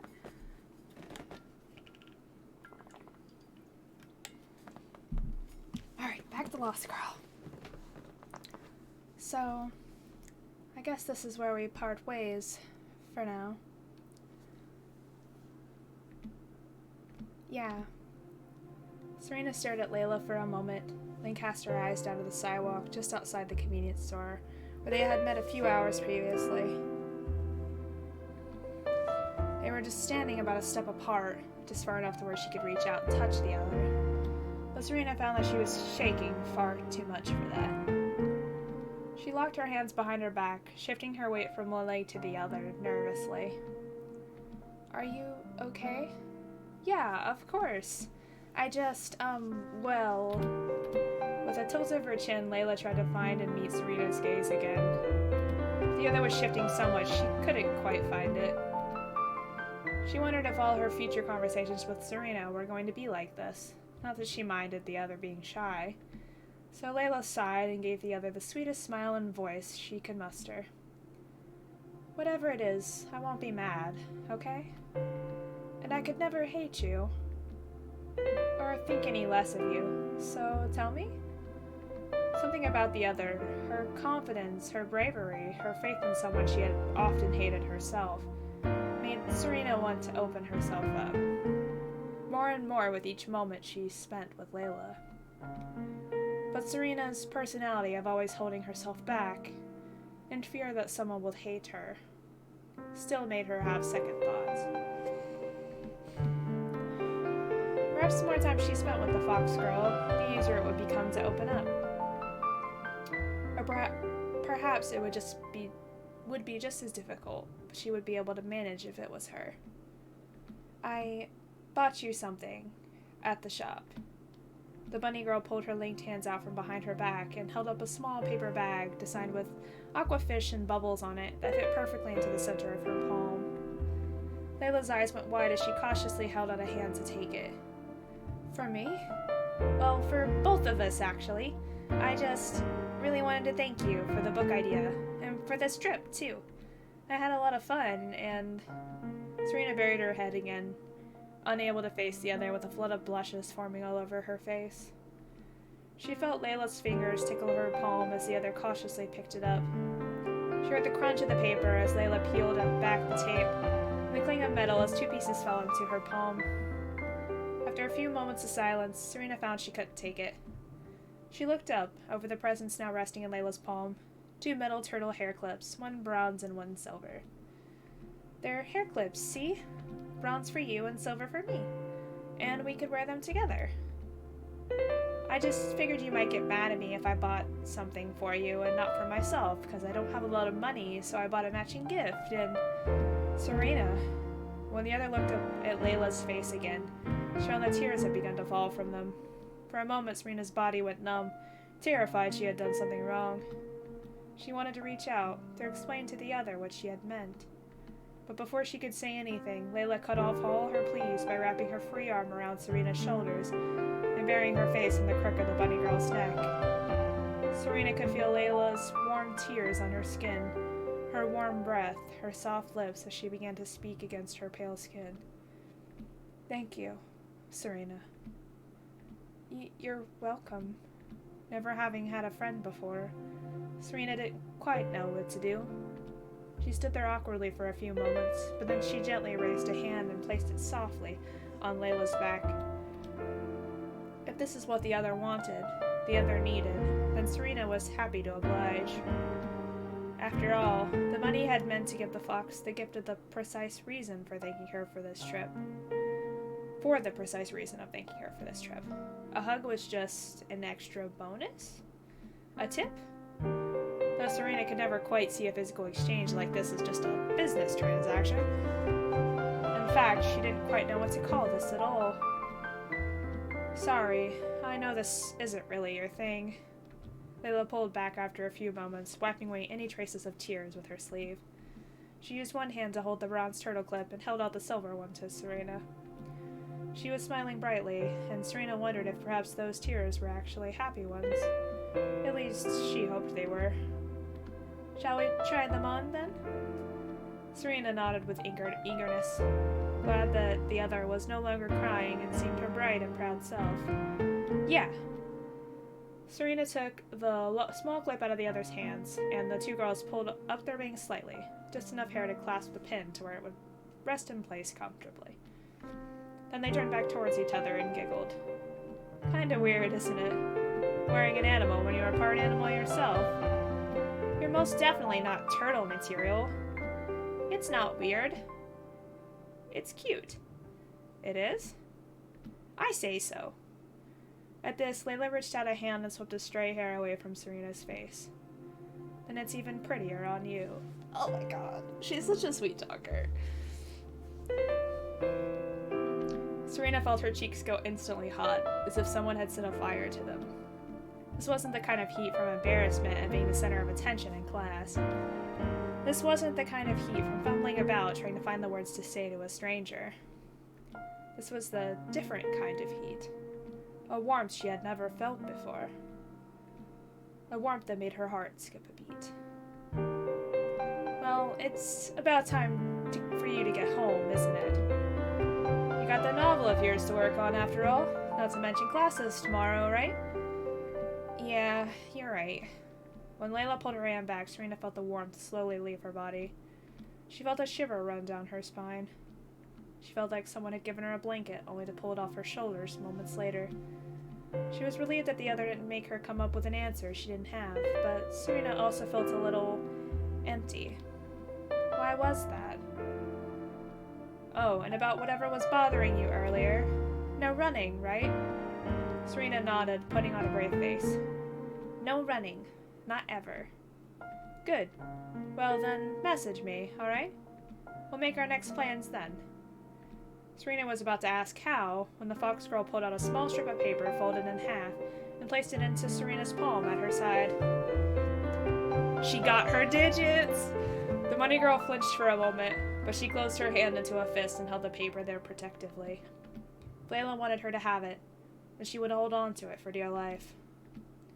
Night then, Serena. Night. Serena lifted her clenched palm and, under the streetlight, looked over the digits written neatly in the center of the slip of paper. Serena smiled, wondering how long Layla was waiting for the right moment just to hand her this.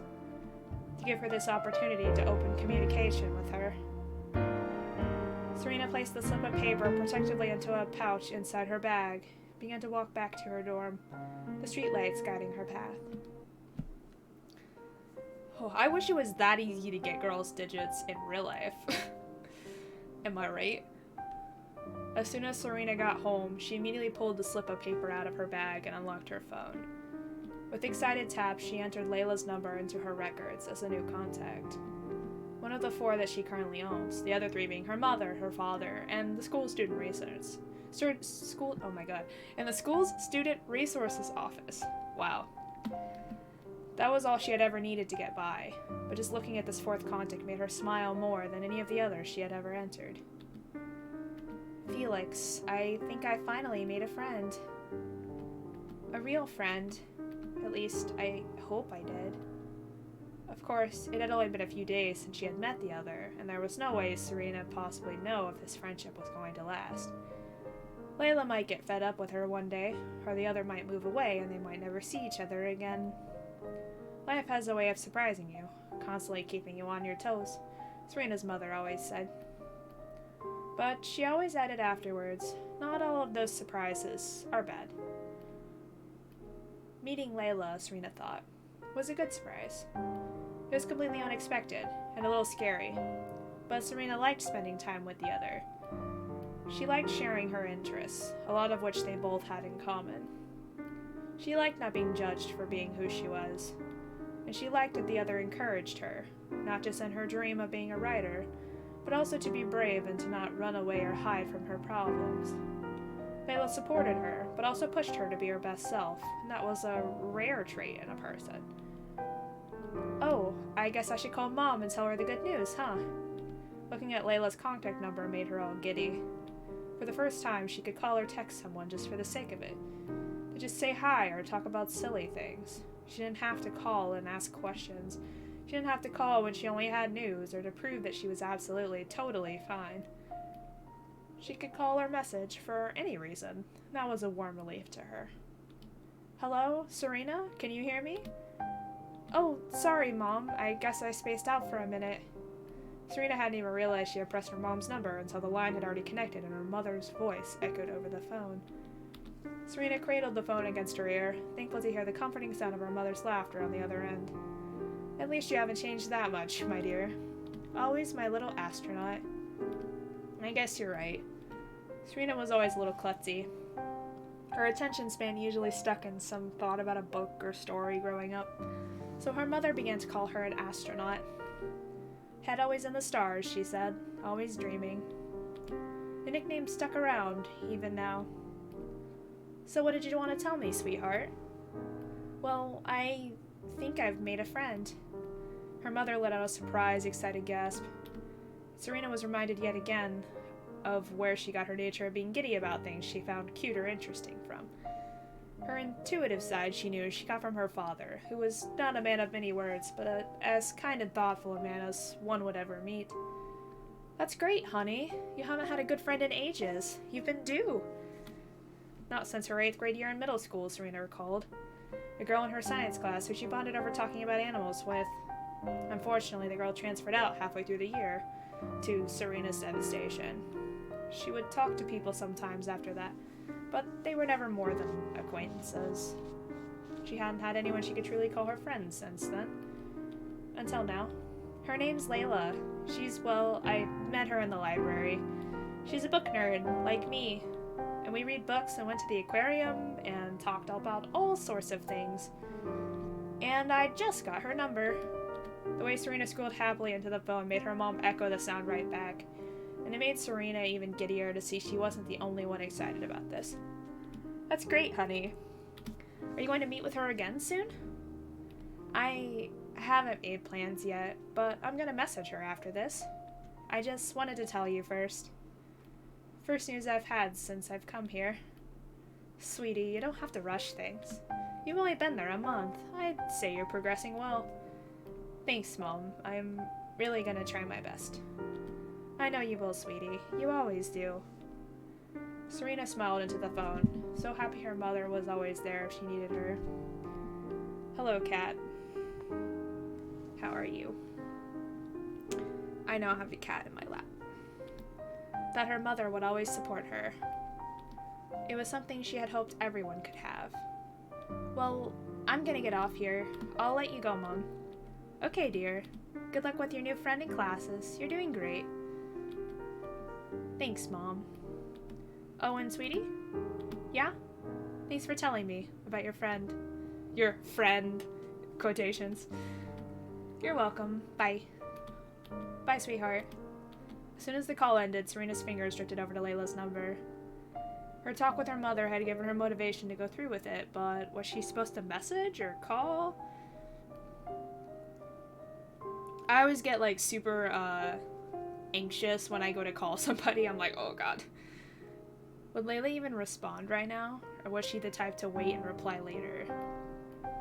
She'd never had someone who texted actively before, except a few online friends she had made that weren't really as active anymore. Stop thinking about it, Serena. Just do it. She tapped on the message box as she took a deep breath before beginning to type what she was feeling. She wrote a couple times, enter it, erased some words, some lines, before finally settling on, "Hey, it's Serena. Thank you again for the trip to the aquarium. I had a lot of fun. I'd love to go with you somewhere else soon." She hit send as quickly as she could so she wouldn't chicken out. I hope she responds. Serena kept her phone on vibrate and began to do her nightly routine as she waited. Showering, changing into her pajamas, brushing her teeth. Oh, my cat made me hit the button. And finally sitting on her bed and turning on her alarm so that she wouldn't be late for her morning class tomorrow. Okay. As soon as she clicked the alarm button on, her phone buzzed in her hands. Ah! The vibration was so sudden she nearly dropped her phone into the floor, but she managed to catch it and hold it firmly into her shaking hands. She let out a sigh of relief before checking her phone. It was a reply from Layla, which made Serena's heart jolt as she read it. "This is Layla, so good job on reading my terrible handwriting, lol. No problem. I had a lot of fun too. Another trip is definitely in order, but maybe we should space them out a bit, that way you have time to write and study and everything? Maybe like next week?" Next week. Serena did feel that was best, though she longed to go on another adventure as soon as possible. She needed time to relax, study, and time to begin working on her novel idea she just wrote down the concept of. If she waited until next week, then she could tell Layla about what progress she was making. "Yeah, next week is fine. I can meet you after class again. Though, do you want to meet in the library on my off days?" "Of course. I spend most of my time in the forgotten section of the library after all. And you're welcome down there as often as you like, though you should definitely make sure it won't distract you too much." "It won't be a distraction. I'll make sure to stay on task and rest at home when I need it. It'll help too, being around the books and reading. With my novel, I mean. As long as you're okay with it, that's good enough for me." "So, what is the plan for our next adventure?" "I have the perfect idea. Let's meet at the park around 8 p.m. Serena tilted her head curiously. "Why 8 p.m.? Doesn't it get dark then?" "That, dear Serena, is the mystery. Some lights, you see, can only be found in the dark." What is she planning? In the rabbit's mind, Layla was grinning mischievously, and Serena was caught in her spell. She had to know what the fox girl was up to. "I don't get it, but I'll be there, and no funny business." "I wouldn't dream of it, princess." Serena rolled her eyes, but she was smiling all the while. Layla somehow always managed to make her smile, whether she was trying to or not. With a content nod, Serena set her phone at her bedside table, turning off her lamp and curled up under the blankets. She pulled her fox plush against her chest, her heart beating unsteadily as she looked into his eyes. Fox eyes, which soon became her eyes, Layla's eyes, in Serena's mind. The idea of laying Layla's head against her chest like this, there was no way she could imagine it. It was odd, she thought, ironic even, how her only companion through high school up until now was a fox plush. And her first friend, after all these years, is also a fox. Fate worked in mysterious ways, she thought. Let's hope tomorrow was a little less of a roller coaster, Felix. As she closed her eyes, her thoughts drifted into sleep. Her body felt the exhaustion of the day's ups and downs. The class incident, the aquarium adventure, from one low to one high. She just hoped that, now that she was on top of the high, she wouldn't crash to an all-time low again. Oh, goodness. Time for another break. everybody stretch and move and do what they need to do, I guess. Whatever makes you happy, I guess. I have a cat laying on my floor, stretching as well. Alright.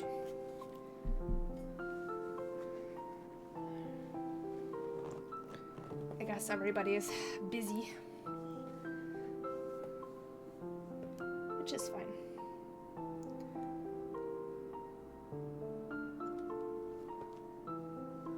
Ooh.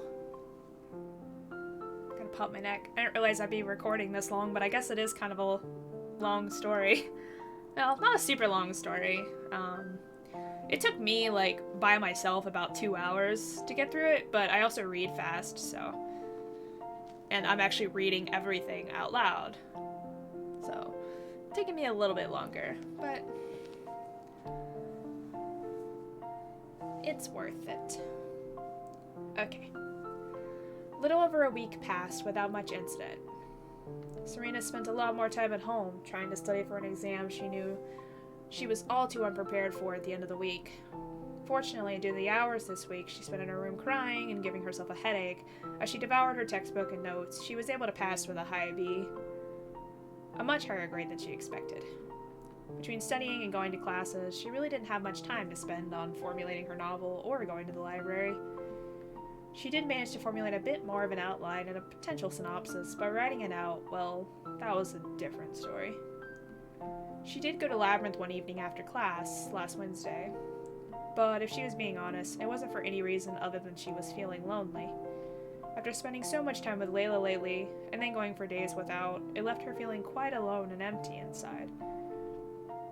She was so busy with school that she was able to keep herself occupied, but all the while she felt this pit inside of her that needed to be filled. Even if only to sit next to Layla reading for a few hours. She managed to make it through the rest of the week without seeing Layla, attempting to focus on school and reading to help with inspiration for her novel. She was getting rather antsy after not seeing her for a while. Where is she? She had made it to the park about 30 minutes early. There was nothing there but shadowed trees and lit lampposts. She heard a few crickets chirp in the early autumn breeze, the leaves beginning to change color and fall to their ultimate demise on the forest floor. Perhaps that is what her friendship with Layla would end up like. A leaf that grew off flourishing but would, by the end, end up disintegrating into the ground. I didn't think you'd make it before me. Serena jumped at the sudden voice, holding a hand over her heart to steady it. She let out a deep breath, giving Layla a glare like shooting daggers. Now, with both of them standing under the lamp's light, she could see the apologetic look on the fox's face. Serena's face almost instantly softened. Sorry I made you wait. I didn't want to seem too eager. You've been pretty busy lately. I didn't want to overwhelm you. I did show up early last time, after all. I still feel bad about that. Serena quickly shook her head. If anything, she would be more upset if Layla was late than if she was early. Someone being late always led her to believe that the other wasn't showing up, that she wasn't worth their time. Serena didn't want that heartbreak. No, I was just worried you wouldn't show up. That you were mad at me for not visiting you as much or something. At that, Layla shook her head and chuckled. She didn't want to make light of the situation, but she did find it rather amusing that both of them were worried about the other being upset with them. Even Serena was able to smile at the silliness of it now that it was out in the open. I'm glad, at least, that we both did show up, and neither of us are actually mad at each other. Yeah, me too. The tenseness of the moment over, Layla nodded for the other to follow her to a park bench across the grass. The bench was overshadowed by a canopy of large oak trees, the leaves falling from them, leaving a blanket of autumn in their wake. The trees, though they were large and overshadowed each other, were spaced out so far that it left a ceiling of sky open overhead. Where Serena could easily see now, a tapestry of stars glittered. This is what I wanted to show you. Wow. Both the fox and the rabbit sat down on the bench, about a foot apart, their necks craning up toward the night sky. The moon was full. The mouth? Oh my god, I can't talk today. I'm sorry. The moon was full, and it glistened like a pearl in a sea of ink. Did your mother ever tell you that the craters on the moon look like a rabbit? Serena tilted her head as she looked up at the moon, pursuing her lips in thought. Then, after a few moments, she smiled. Astronaut Bunny, Serena Star, and I never noticed before. Oftentimes we are blind to what is around us, especially when it is about ourselves. Wait, your last name is Star? The bunny girl nodded, for neither was a fact she could deny. She was often quite scatterbrained after all, and many things would remain hidden from her due to her inability to comprehend them in the moment. But she wanted to be able to look more closely at things, to see the things around her that she never noticed before. If she could do that, then perhaps the novel would come to her. Just like the stars from his heart, the magician was able to weave into the night sky towards the end of The Starless Magician. Have you always been fond of stars? I suppose I've never disliked them, but I've grown more attached to them over the last few years. They're so far away. Most of them actually long dead by the time we see their lights, yet they live on. They watch over us. We can still take in their beauty. It's a rather comforting thought, don't you think? Again, Serena nodded. But she found that she had more she wanted to say about it. But saying so, she realized, would open up a personal, intense conversation. She hadn't known Layla very long, but she wanted to know more about her. She wanted to share herself with the other, too. To feel connected to someone like she never had before. But was that something the other wanted? Or did Layla just want a friend who she could enjoy the happy moments with and ignore the bad ones? Do you often feel lonely? You know, without your parents. For a moment, Serena wondered if she had upset the other with her intimate question.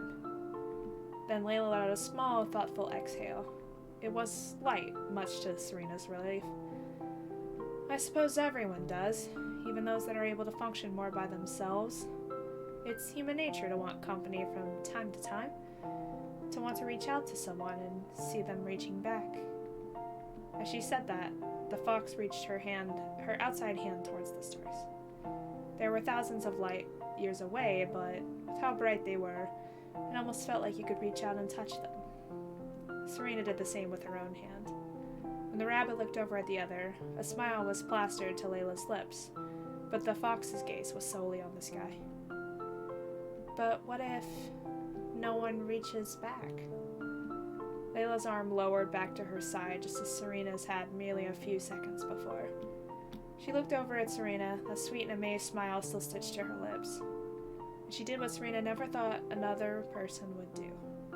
She reached out her inner arm, took a hold of Serena's cold, frail one in her lap. Serena couldn't help but jump a bit in surprise. You're reaching out, aren't you? For about the 5th time since they met that evening, Serena could hear herself thinking, she's right. Serena had reached out to Layla. She made sure to meet up with her at the library this week.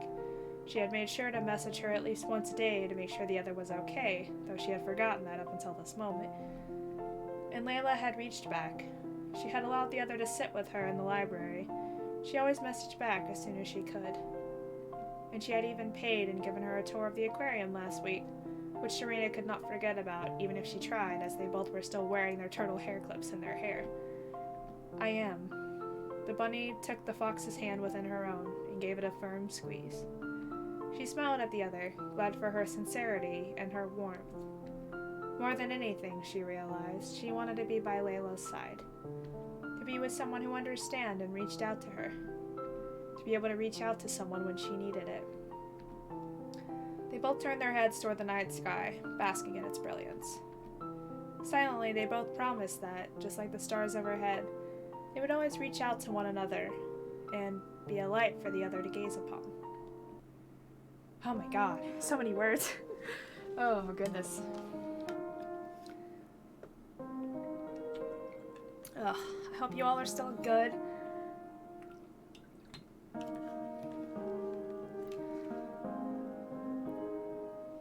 I'm trying to take breaks every so often so I can rejuvenate my voice.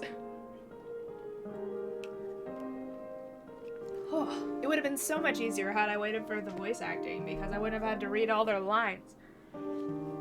But it's fine. I don't know when that'll be anyways. It'll probably be a while.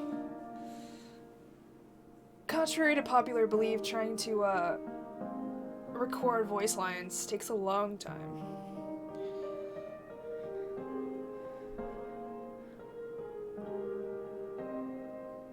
Oh.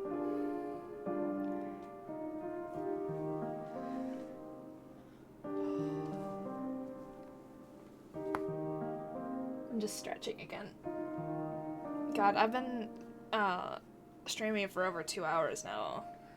So I'm like, I'm a little stiff. But it's okay. Okay. More reading. Serena hesitantly stepped into her history class on Monday morning. Of course it was history class. No one forgets anything in history class. The class that 2 weeks ago she had gotten called out in for spacing out and ridiculed by the gossip girls in the back of the room, before yelling and bolting out of the classroom with a panicked apology. Fortunately, the class only met once a week, and she was able to get away with not having class last week as the teacher had called off sick. She wasn't much of a harsh language person, but she had cursed silently in her head right before she began to commute, when she hadn't seen a message to cancel class. She really wasn't ready to face everyone. She promised Layla that she wouldn't run away. She wasn't about to back out on that promise now. As soon as she walked in, her teacher immediately gave her a look which was riddled with mixed emotions. She inhaled and exhaled a deep breath. She didn't want to open the can of worms, but she needed to discuss this if she was going to continue and pass this class. You got this, Serena, she mumbled quietly to herself as she shakily walked up to his desk. He raised an eyebrow at her as she did so, a clear look of surprise on his face. He definitely didn't expect someone as shy as Serena to approach him directly. May I help you, Miss Starr? Serena gulped and steadied her nerves. Yes, it's about class a couple weeks ago. Oh, that. The middle-aged man set a stack of papers he was holding down onto the desk, linked his fingers together over his mouth. He seemed like he was steadying himself for the conversation to follow, though he didn't say anything further until Serena spoke up. I don't do well in front of a lot of people, and I'd rather you not call me out in front of everyone. I just don't learn that way. It makes me too nervous, and I can't focus when I'm worried about everyone's eyes on me. The teacher lowered his hands, a look of guilt spread out over his face. He let out a sigh and bowed his head. I'm sorry about that. I get quite upset when a student is not listening to my lectures, when I take the time to prepare them, and I suppose I was feeling a little under the weather that day. Serena had no idea that the teacher might also be going through a hard time like she was. And if she was in the teacher's shoes and someone wasn't listening to her while she was talking, she wouldn't know quite what she'd do either. Especially if she wasn't feeling well. Serena shook her head, bowing her head in return. I'm sorry, too. I was just a little antsy the other week. But I promise to do my best from here on out. At this, the teacher smiled and nodded his head. I expect great things from you then, Miss Starr. Serena nodded, but she knew the conversation couldn't end there. She inhaled and exhaled another deep breath. The teacher's smile faded as he realized he was in for another hard discussion. Oh boy. It's about the girls, isn't it? Those bitches. So you heard them? Gossiping about me? Yes, they're quite an unusual trio. They're smart, always manage to keep up with schoolwork, but they like to gossip and spread rumors. I've heard it from more than one student. Then why don't you stop them? I wish it was that simple. They're daughters to high-ranking board members of the university. Talk badly about them is to anger the higher-ups, and I could lose my job. But that's not fair, the things they say. They need to be held responsible. I know. I promise I will do my best to speak with them. Miss Gage, Penn, and Thatcher, would you please come up to my desk? I randomly found those in a name generator, by the way. Serena looked shocked that the teacher would call on them so suddenly, but they all smiled graciously as I walked up towards his desk. I figured they needed names, because he can't just say, "You 3 girls, come up here." That'd be kinda rude. Now, girls, I know you didn't mean any harm, but you have made Miss Star quite upset with your words 2 weeks ago. As have I. I have already made amends. And I expect the same from you. I believe an apology is in order from each of you. We're sorry, sir. We didn't mean anything, honestly. We just got a little curious, since she's new here and all. Yeah, honest. And sorry. We're really sorry, Serena. Serena didn't know if the girls were actually telling the truth or not. They seemed apologetic, and the teacher seemed to believe them, so Serena accepted their apologies with a nod of her head. Please don't let this happen again. Yes, sir. Thank you. Of course. With a relieved sigh, Serena made her way to her desk and slid into her seat. She was still shaking from the confrontation, as calm as it was, but she felt so much better now that it was over and dealt with. The rest of the class went smoothly, Serena paying as close attention as she could, and Serena felt that one conflict in her life had come to a close. At least, she hoped so. Her dutiful attention during class was rewarded with a quiet dismissal from class and seeing Layla's face as soon as she left the building.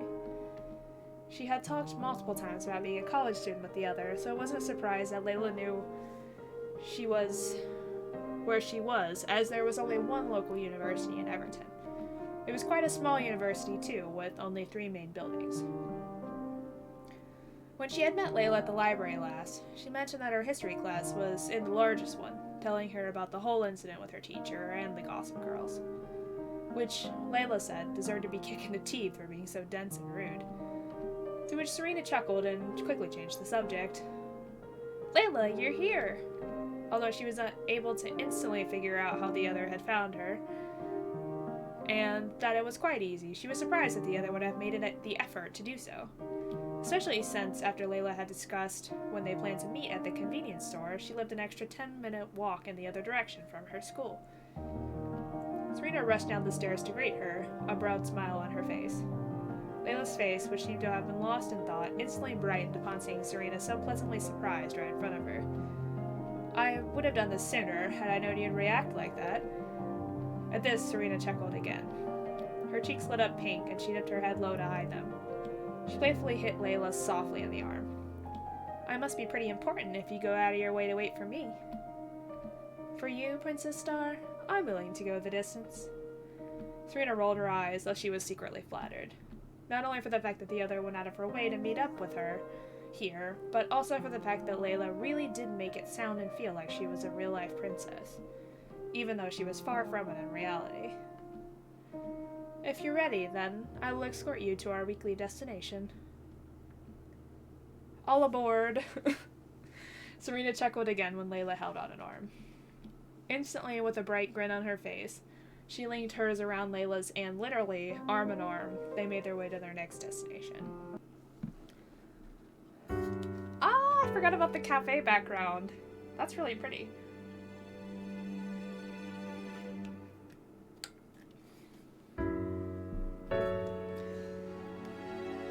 The Bunny and the Fox had found a booth in a cozy corner of the Rose Garden Cafe, the most famous coffee shop in Everton. I really want to go there.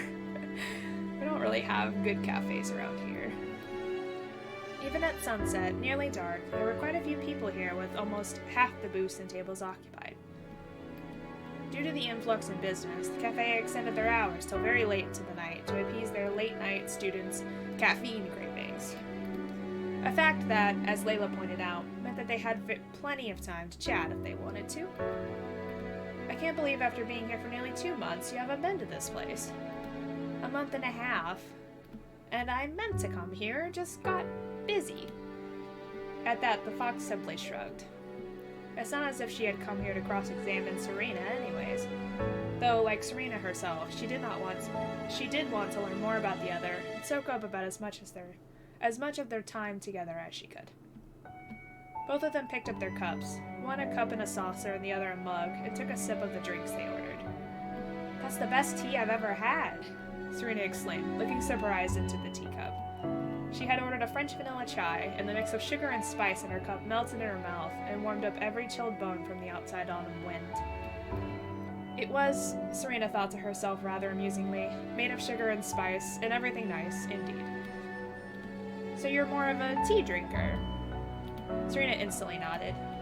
"My parents didn't want me getting addicted to caffeine. Rabbits are a bit rambunctious if they get too much caffeine or sugar. Or chocolate." In her head, the fox imagined a small bunch of bunny toddlers literally jumping all over the place. She definitely couldn't blame Serena's parents for that. "I wouldn't have guessed, though, that your preference is hot chocolate. Figured you'd go for black coffee. Am I that much of a Scrooge? Or do you say that because you think I act mature for my age?" Serena laughed. They had talked about their ages before. On one of their first days in Labyrinth when they first met, Serena had just turned 19 in the spring, and Layla would turn 22 next month, in mid-October. You are 3 years older than me. You're miles more mature." "I don't know about that. You're more mature when it comes to life decisions. I just sit in the basement all day reading other people's stories. I don't make anything out of my own." What started off as a lighthearted conversation instantly turned into something much darker, and Layla bit her lip as she sighed. "I'm sorry. This is supposed to be a happy occasion, yet I always ruin it with my negativity." Serena instantly shook her head, as she always did when Layla was trying to bring herself down. The bunny, after 2 weeks, still didn't understand why the other was fighting so hard to prove herself as a terrible person. All Serena could see was the best sort of person, even if she did have a dark past or present. "I don't know what you're going through, what you've been through, but you're a great person, Layla. You've helped me so much, and I know it can be more than you think you are. And perhaps I can help you do that." For a moment, Layla looked stunned. She stared at Serena, then down into her cup. She sighed again, completely perplexed as to what to say. "I'm truly not trying to be negative, but I guess I just don't see myself the way you do. I see someone wasting their life, trying to fill an empty void. And I don't see a future for someone like that." "That's not true. You're not wasting your life. You're spending it with books, with other stories, with me. Your life is far from empty. It has gotten much brighter since you've been around. Much lighter." Across the table, Serena smiled. She saw the hint of the smile from Layla, too. But she could also tell there was a darkness in Layla that hadn't quite worked its way out yet. A darkness that terrified her for what it might do to both of them. "I suppose it's about time I told you. Before you managed to find out, anyway." The fox set her lifted mug onto the marble table and looked down into its warm chocolate contents. She didn't raise her eyes to meet Serena's all the while she talked. Serena sat with her fingers wrapped tightly around her cup, as if frozen in place as she listened to the other. "I never was much good at making friends. This is probably the longest one I've ever had, if you could believe it. I was, you could say, locked away from the world as a child. My parents did it to protect me, because they knew the dangers I could face outside the estate's walls. Because my parents have a lot of enemies. Enemies in business, you see." Serena tilted her head, completely confused as to what Layla was getting at. Serena had lived a boisterous life with her family at a small farmhouse in the countryside. She had never seen a place one could call an estate. She spent most of her days outside, working the gardens and playing with her little brothers in the fields. Though, when she had free time, she would stay inside and read for as long as she could. She couldn't remember having an enemy either, except the weather, which was always, as her mother said, unpredictable, like a rebellious teenager. "Can I trust you, Serena, to keep this a secret?" Layla's bronze, intense eyes stared into the other's. But it wasn't in anger or insistence. It was in desperation. It was like she was begging Serena to trust her, to listen to her till the end without judgment. With total sincerity and openness, Serena nodded. So Layla continued with a small nod, her face overshadowed by the citrine light fixture above their heads. I grew up in an estate, what someone from here or the country would probably call a mansion. Though estates actually have a much considerable large amount of land, gardens and such, and... anyways. My parents, the Raylands, forced me to stay inside the estate's manor at all times. They're quite wealthy. Lots of people would like to get a hand on any of their assets. So they locked up their biggest asset, their only child, inside their home, and left her behind to go on numerous overseas business tours, adventures. Left her to be protected by only maids and gardeners.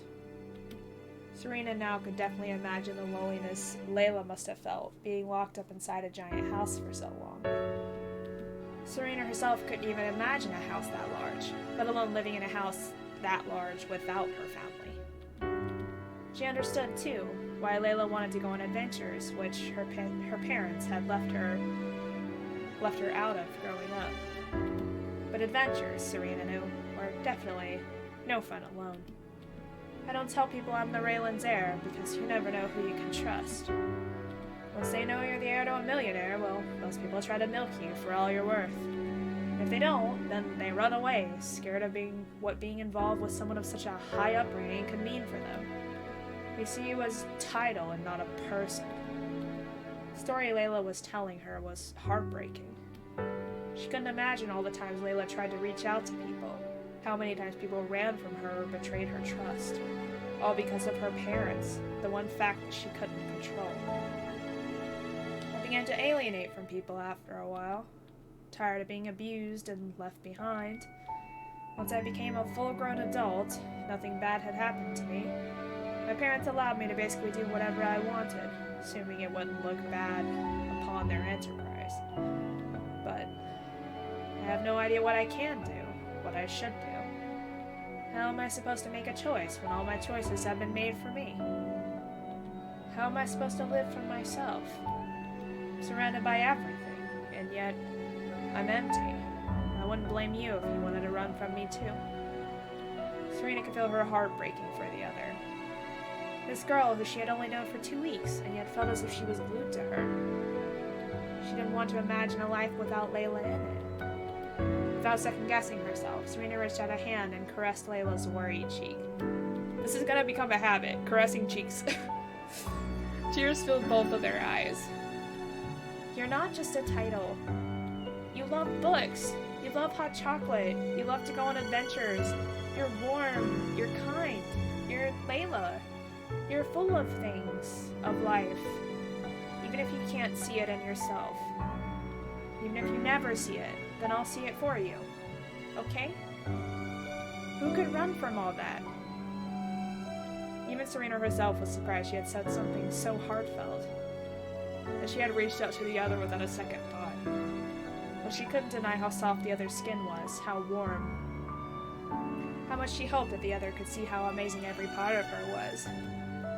Serena, you're too good to me. Layla gripped the other's hand over her cheek firmly and leaned into the feeling, closing her eyes. For a few moments, the two just lingered in the warmth of each other's company and support. But then Serena chuckled, bringing Layla out of the moment. What? Nothing, it's just Rayland. You definitely have a more princessy name than I do. And you're practically royalty, too. Well, about as much as you can be. Layla smiled sincerely at the other, giving the other's hand an affectionate squeeze, which made Serena jump slightly in response. But you're the one with the royal heart. Princess in every way that matters. Damn. God, she's so smooth! I wish I was that smooth in real life. I invented Layla as who I want to be in real life. I want to be this smooth and confident. And attractive. She smiled, not understanding how the other could be so kind to her, and yet so hard on herself. But the money girl also understood what it was like to doubt yourself, to see the worst in yourself. Serena herself did it on a daily basis. But together, she thought, they just might be able to bring out the best in each other. On that note, I've got an idea. Confused, Layla let the other's hand drop so she could explain without being distracted. Serena was a bit sad at the loss of warmth, but she was on such a high note she put it out of her mind. Next time we meet, I'm gonna give you a grand evening. An evening unlike any you've ever seen. At least, I hope. If it's an adventure with you, Princess Serena, it's bound to be extraordinary. But the conversation took a much darker turn than either of them expected, and managed to end the evening on a warm note. They chatted lightly about their everyday lives, sipping on their second cups of tea and hot chocolate, in the hopes that it would never run out, and they could sit and chat under the fluorescent lights forever. The peppy music is back! Wow, it was getting a little too dark there for a second. I needed some peppy music.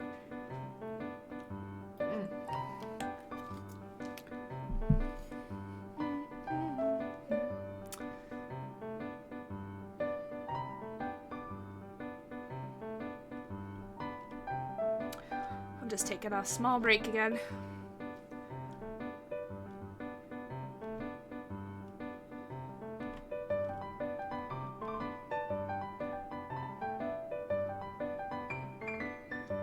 Okay. Whew. 2.5 hours in. This time it took 2 weeks for them to plan their next adventure. This one required Serena to use their monthly allowance from her parents to purchase 2 train tickets for an hour's ride into the countryside. God, I wish I had a monthly allowance. Layla told her she would pay for it, but even though money wasn't an issue for Layla, Serena wanted to pay for it out of principle. It's not a gift, she said, if you don't pay for it yourself. Layla couldn't argue, as the two of them boarded the train, settling into the chilled metal seats beside one another. Serena hoped it would be an acceptable gift to celebrate the first month of them being friends. Although, with how much the other had given her, Serena wondered if any gift would be enough to truly thank her. They met a few times over the 2 weeks between adventures at Labyrinth, idly chatting while Serena worked on homework and began to finally start working on the first chapters of her novel. Though it was still a very rough draft, the time she spent with Layla had been an eye-opener, and it was as if the more time she spent with the Fox Girl, the more inspired she was to write. The other influenced her in so many ways, all of them, Serena thought, for the better. You sure you can't give me even a teeny little hint as to where we're going? Not even a teeny one. It'll spoil the surprise. There must be some place to take a train nearly an hour away to see it, especially with it being a school night and all. It's not as if I can't stay home from class a day, you know, if it really came down to it. Staying home from school? Scandalous. Serena rolled her eyes, but she was smiling. As usual, Layla always knew how to draw a smile out of her, even if she was feeling down. Right now, though, she couldn't feel more elated. It'll be worth it, I promise. I'm sure it will be. They spent the rest of the train ride in silence. Layla silently stared out the window, as if taking in every bit of the countryside as she could, while Serena decided to take this free time to work on her novel. She had her writing notebook in her lap and had begun to write out the concept for her 4th chapter when the train announcer announced their stop and the train began to slow to a halt. We're here! Like a schoolgirl going off on a field trip, which Serena supposed wasn't entirely inaccurate. Serena dashed out of the train. Layla followed suit, grinning at her childlike enthusiasm. When Serena got excited, it was like the whole world melted away around her. That was just her and whatever was capturing her attention. Whatever that was, Layla thought idly, was a lucky thing indeed. Without much of a clue to the area outside Everton, having spent her whole life cooped up within its boundaries, Layla had no choice but to follow Serena. Not that she minded. She kept herself only a few steps away as Serena led them down an old country road. God damn it, country roads. I can't read Country Road without thinking of this song. Using only a single app on her phone. We walk a couple miles this way, and we should have no problems finding it. Must be pretty obvious, if a girl with her head constantly in the clouds can find it so easily. Serena elbowed the other playfully in the arm, to which Layla chuckled. They both began to talk to fill the time while they walked, though both of them felt secure enough in each other's presences that they didn't need to. But both of them wanted to. So, why all the way out here? Why not something in a big city or a tourist spot? Well, you didn't exactly grow up in a big city, but you grew up around streets and convenience stores and telephone poles. But me, I grew up around dirt roads and fields and flowers. You showed me the wonders of your world. Now I want to show you the wonders of mine. For a moment, the fox girl just stared at the other, completely amazed that the other had thought so much about this. It made Layla's heart melt to know that the bunny truly did put her heart and soul into this adventure. Not to sound like an over-popular princess, but I would love to see your world. And I am excited to show you. Though I hope you don't find it too boring. You're from the city, after all, which is much more exciting. If it's from your heart, Serena, it can't be boring. Besides, I haven't seen much of nature in the truest, realest sense. Most of what I've seen of it are from the Manor's garden, from what I've seen on the internet. But seeing a picture of it on a blank screen is nothing in comparison to seeing it in real life. It'll be exciting to see it, to really see it, for the first time. Then prepare to be amazed. At Serena's optimism, Layla laughed.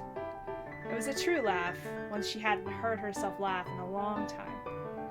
And Serena echoed the laughter with a rare laugh of her own, one that was like a symphony of happiness to Layla's ears.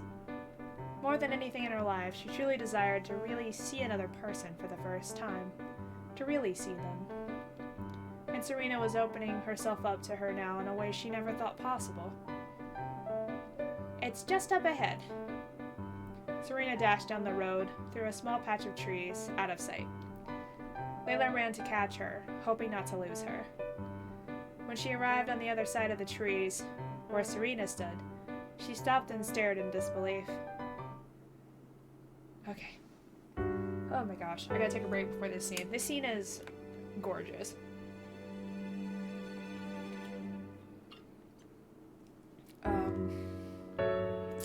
I think it's my second favorite scene, actually.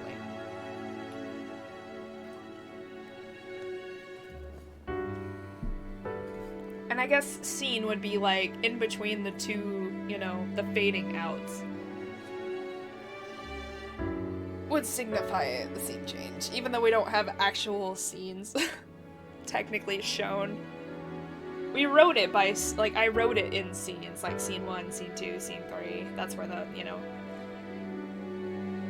But we didn't show, you know, the actual scenes in the game. We just showed the fade outs.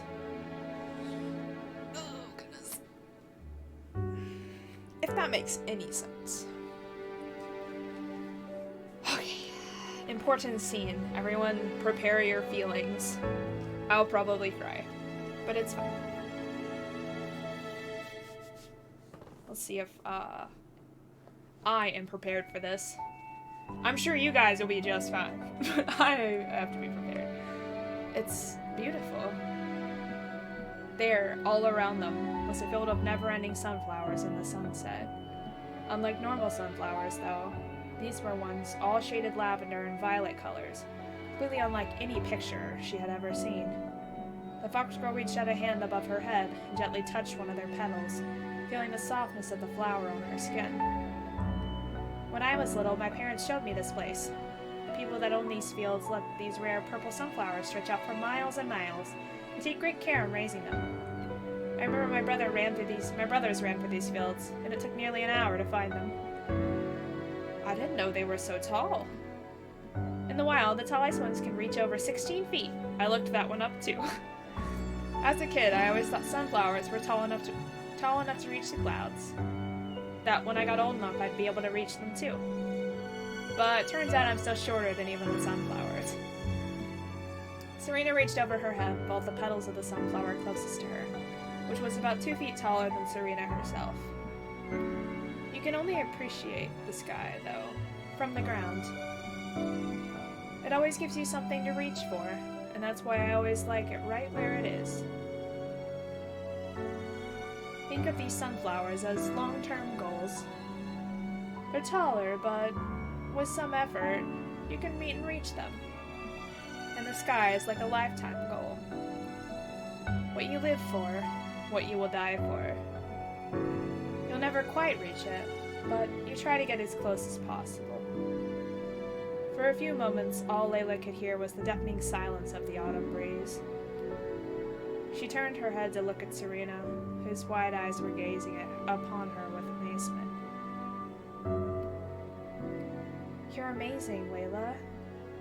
Sometimes Serena forgot just how amazing until Layla said something so profound it blew her away. She felt her heart stutter as their eyes met. Serena lowered her gaze timidly, noticing the fox plush sticking out of her bag.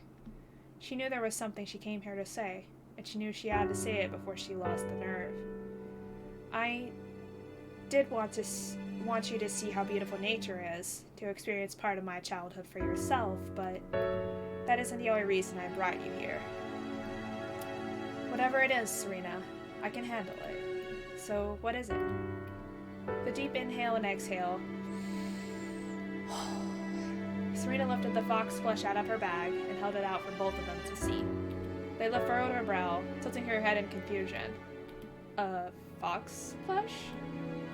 This is Felix. I have held on to him for a long time. Since the beginning of high school, in fact.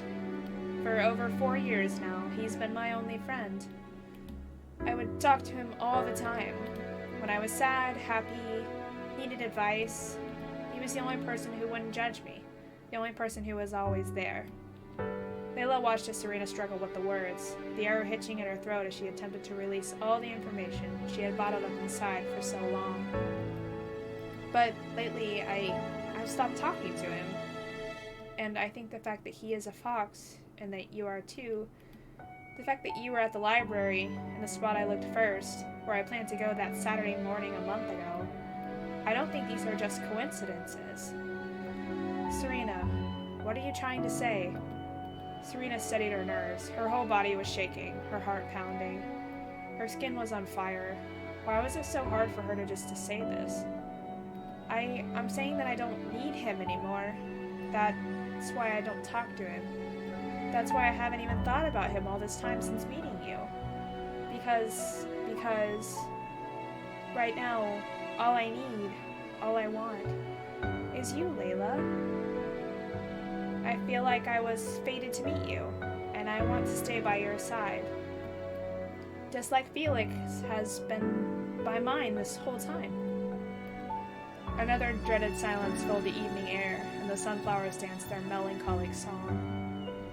Serena bit her bottom lip, begging for the other to say something, anything.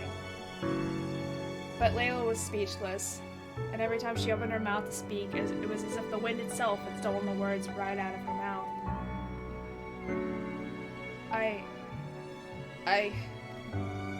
Eventually, Serena grew tired of waiting. It had been quite a while since they had been in the sunflower patch, and it was almost dark now. Layla wasn't able to respond, then she just supposed it would have to wait until another day. Though she hoped it could be in this place, surrounded by a thousand lavender sunflowers under the eternal sunset. Though even she knew these sunflowers would only last a few more weeks before they died to morning frost.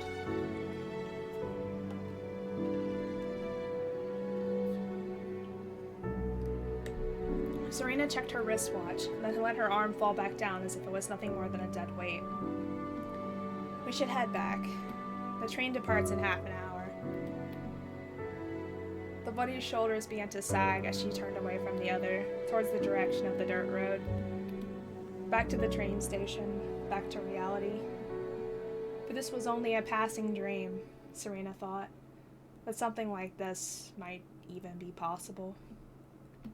Serena, wait! But just when Serena thought she couldn't be more surprised today, Layla grabbed her by the arm and turned her around until their faces were only inches apart. They both stared, wide-eyed, at one another in shock. Their breaths warm, mingled across their lips. Layla, Serena realized, was shaking. She opened her lips, but it was not to speak. Oh, I love that CG so much. Under the falling sunset, in the field of lavender sunflowers, Layla closed her eyes and leaned in to seal Serena's lips with her own. They were chapped due to the evening chill, but the sensation was warmer than anything Serena had ever experienced. So this is what a kiss feels like, she thought.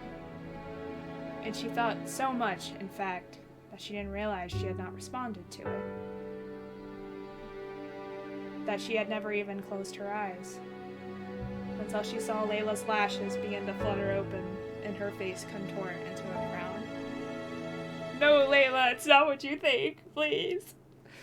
I suppose we were both wanting completely different things, after all. The bunny opened her mouth to speak, but the words just wouldn't come. She realized now how hard it must be for Layla just a few moments prior to be hit with a wave of surprise, and then be expected to respond to it right away. And she felt guilty for expecting the other to respond to it so suddenly, when she herself knew she couldn't understand things so easily. She closed her mouth entirely, her face sinking into the dirt. Let's head back then. Oof. The big oof. Oh my god, don't you hate when misunderstandings happen? Oof. Freaking hurts, man. The walk and ride back from the train station was cold, colder than any winter snow Serena had ever felt. This was a coldness that took place in Serena's heart, a frost that froze her entire body and soul. It was an ice she didn't know how to unthaw. What had gone wrong here, Serena asked herself, and how can I fix it? But it wasn't so simple that she could just answer it in her head just then. She would have to spend the next few days and think it through, hoping she could come to some sort of solution. Something that wouldn't leave them both sitting 2 feet apart, but feeling like a million miles. Oof. Oof. The big oof. It hurts, man. Ugh. I've had so many misunderstandings. Like, not quite like this, you know, but like,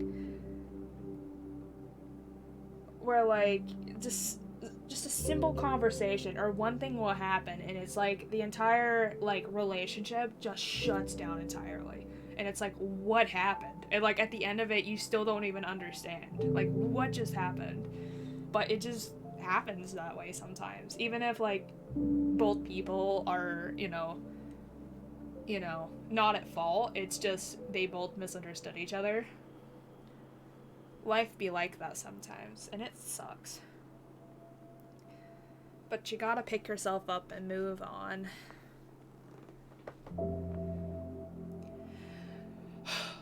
Trying not to cry. Okay. Serena couldn't remember the walk back to her dorm that night, nor could she remember nearly anything about what happened since that night as the next week came and went. She thought about messaging Layla, but she didn't know where to start. She went to the library every night to try to see her, but Layla was nowhere to be found.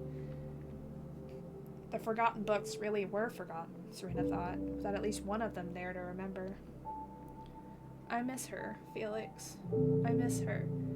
I miss her too. Her character art's so pretty. The bunny girl was laying on her bed, her fox plush pressed tightly against her chest. Ever since that night, her heart ached with sadness and an unbearable longing to see the fox girl.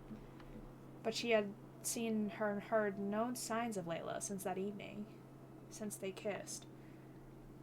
For years, Serena imagined what a kiss might feel like, because she had been so focused on getting into college, too busy with her family, to even think about romance.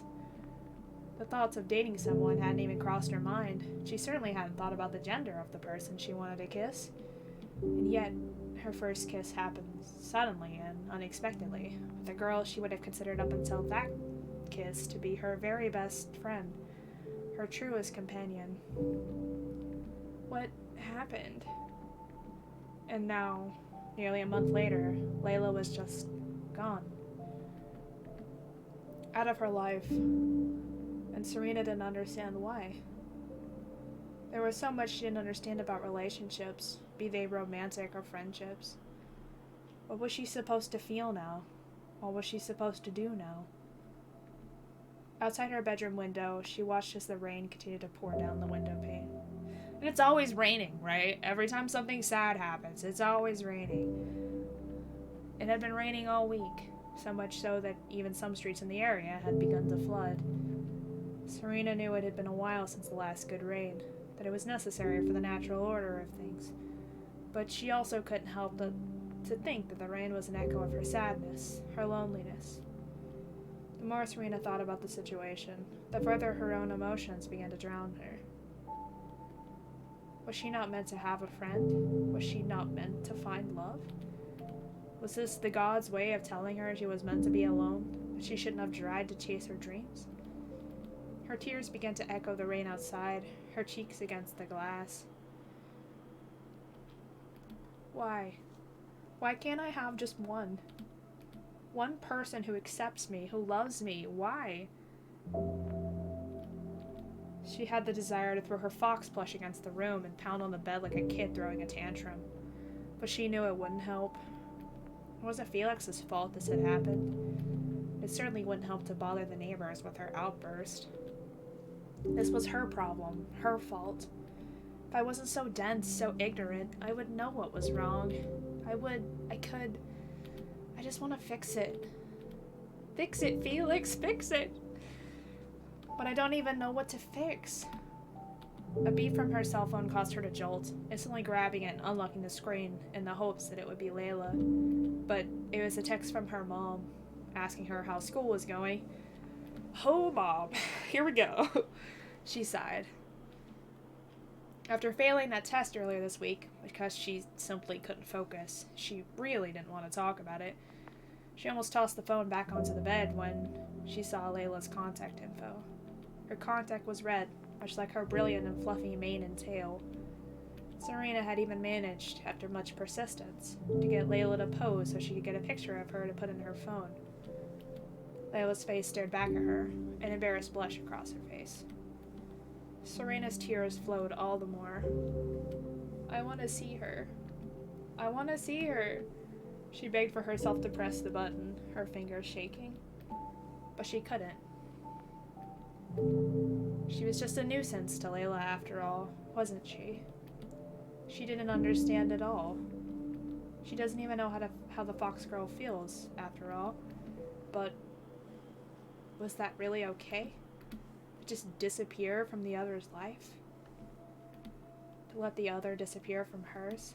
Her mom messaged back again, and, in a motion meant to swipe away the notification, Serena accidentally dialed her number. The call instantly connected, her mother on the other end. Sweetie, how are you? You almost never call. It always worries me when you do, like you're in some sort of trouble, and Serena broke out into tears at the sound of her mother's voice. Even from a young age, Serena would never cry in front of anyone except her mother.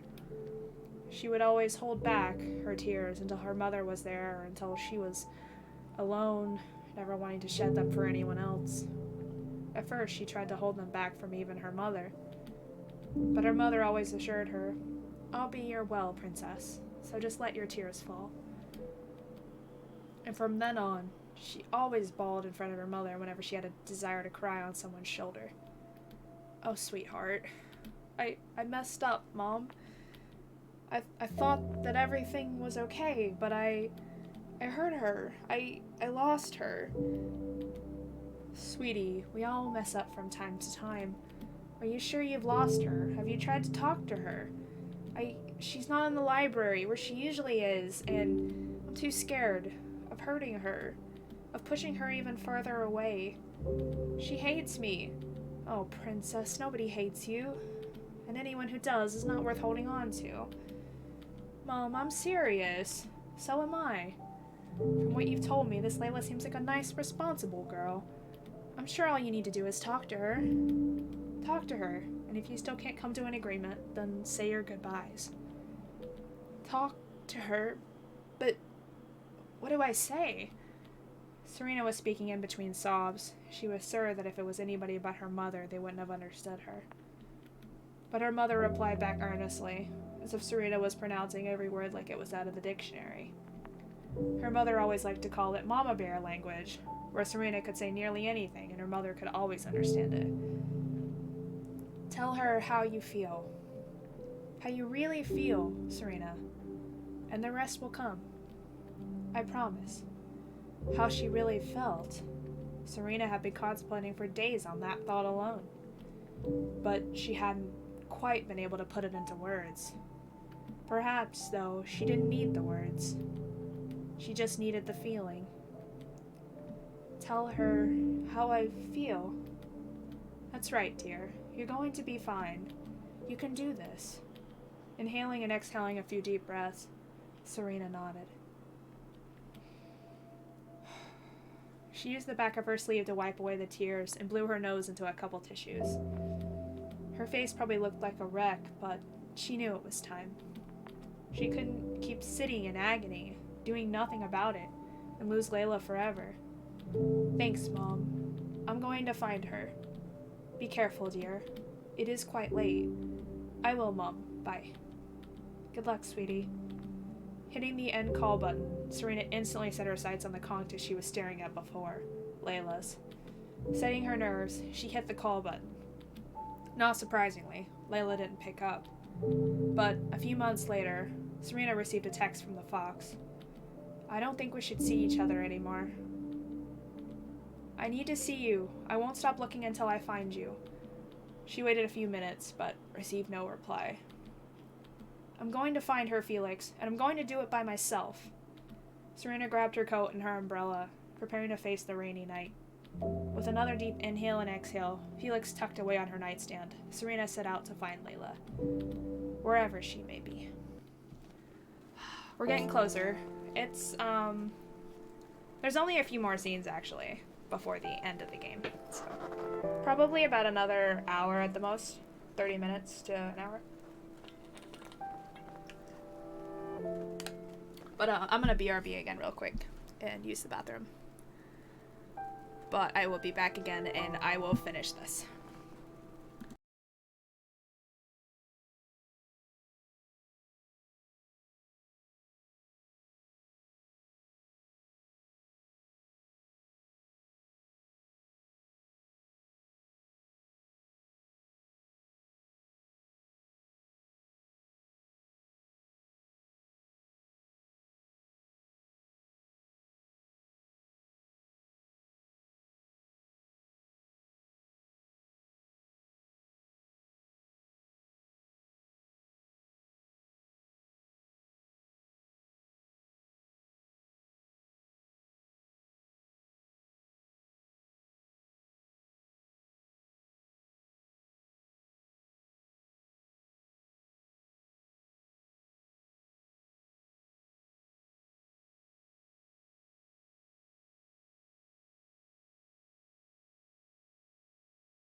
Alright, I'm back.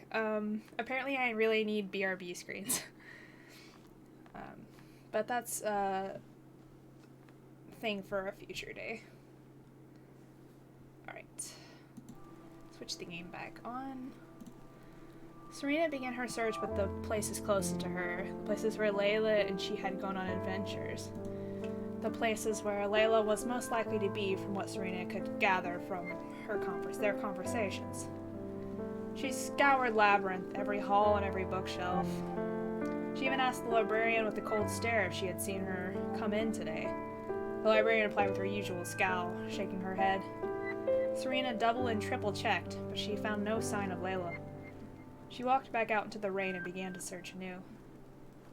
Next, she tried at the convenience store, where they had met to go to the aquarium at. She looked around the premises, on the sidewalks, and even inside.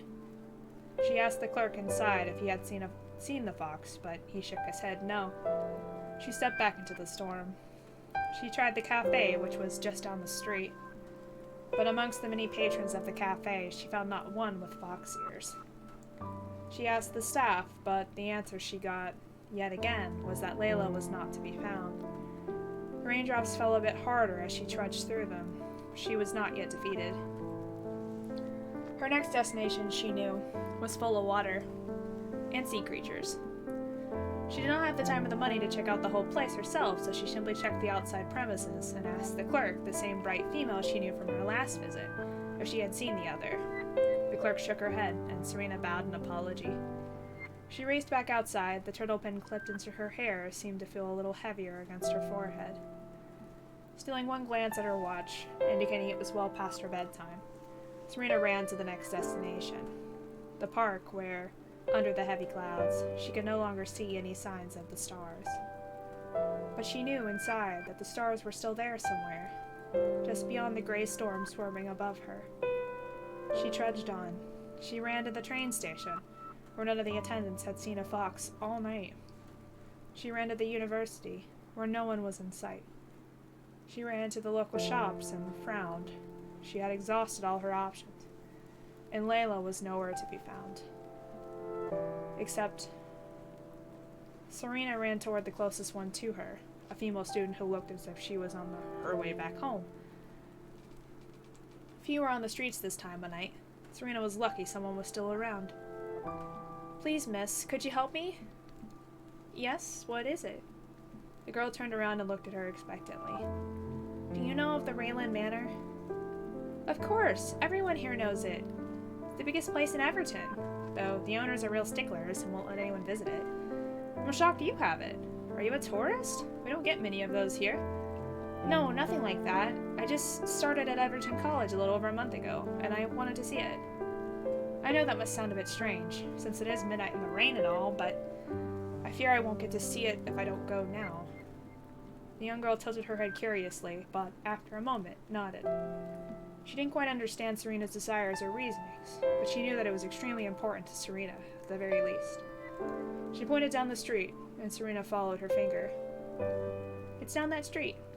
Cross over onto Darwin Street on the left in about a mile, and continue on until you see it up on the hill to the right. You can't miss it."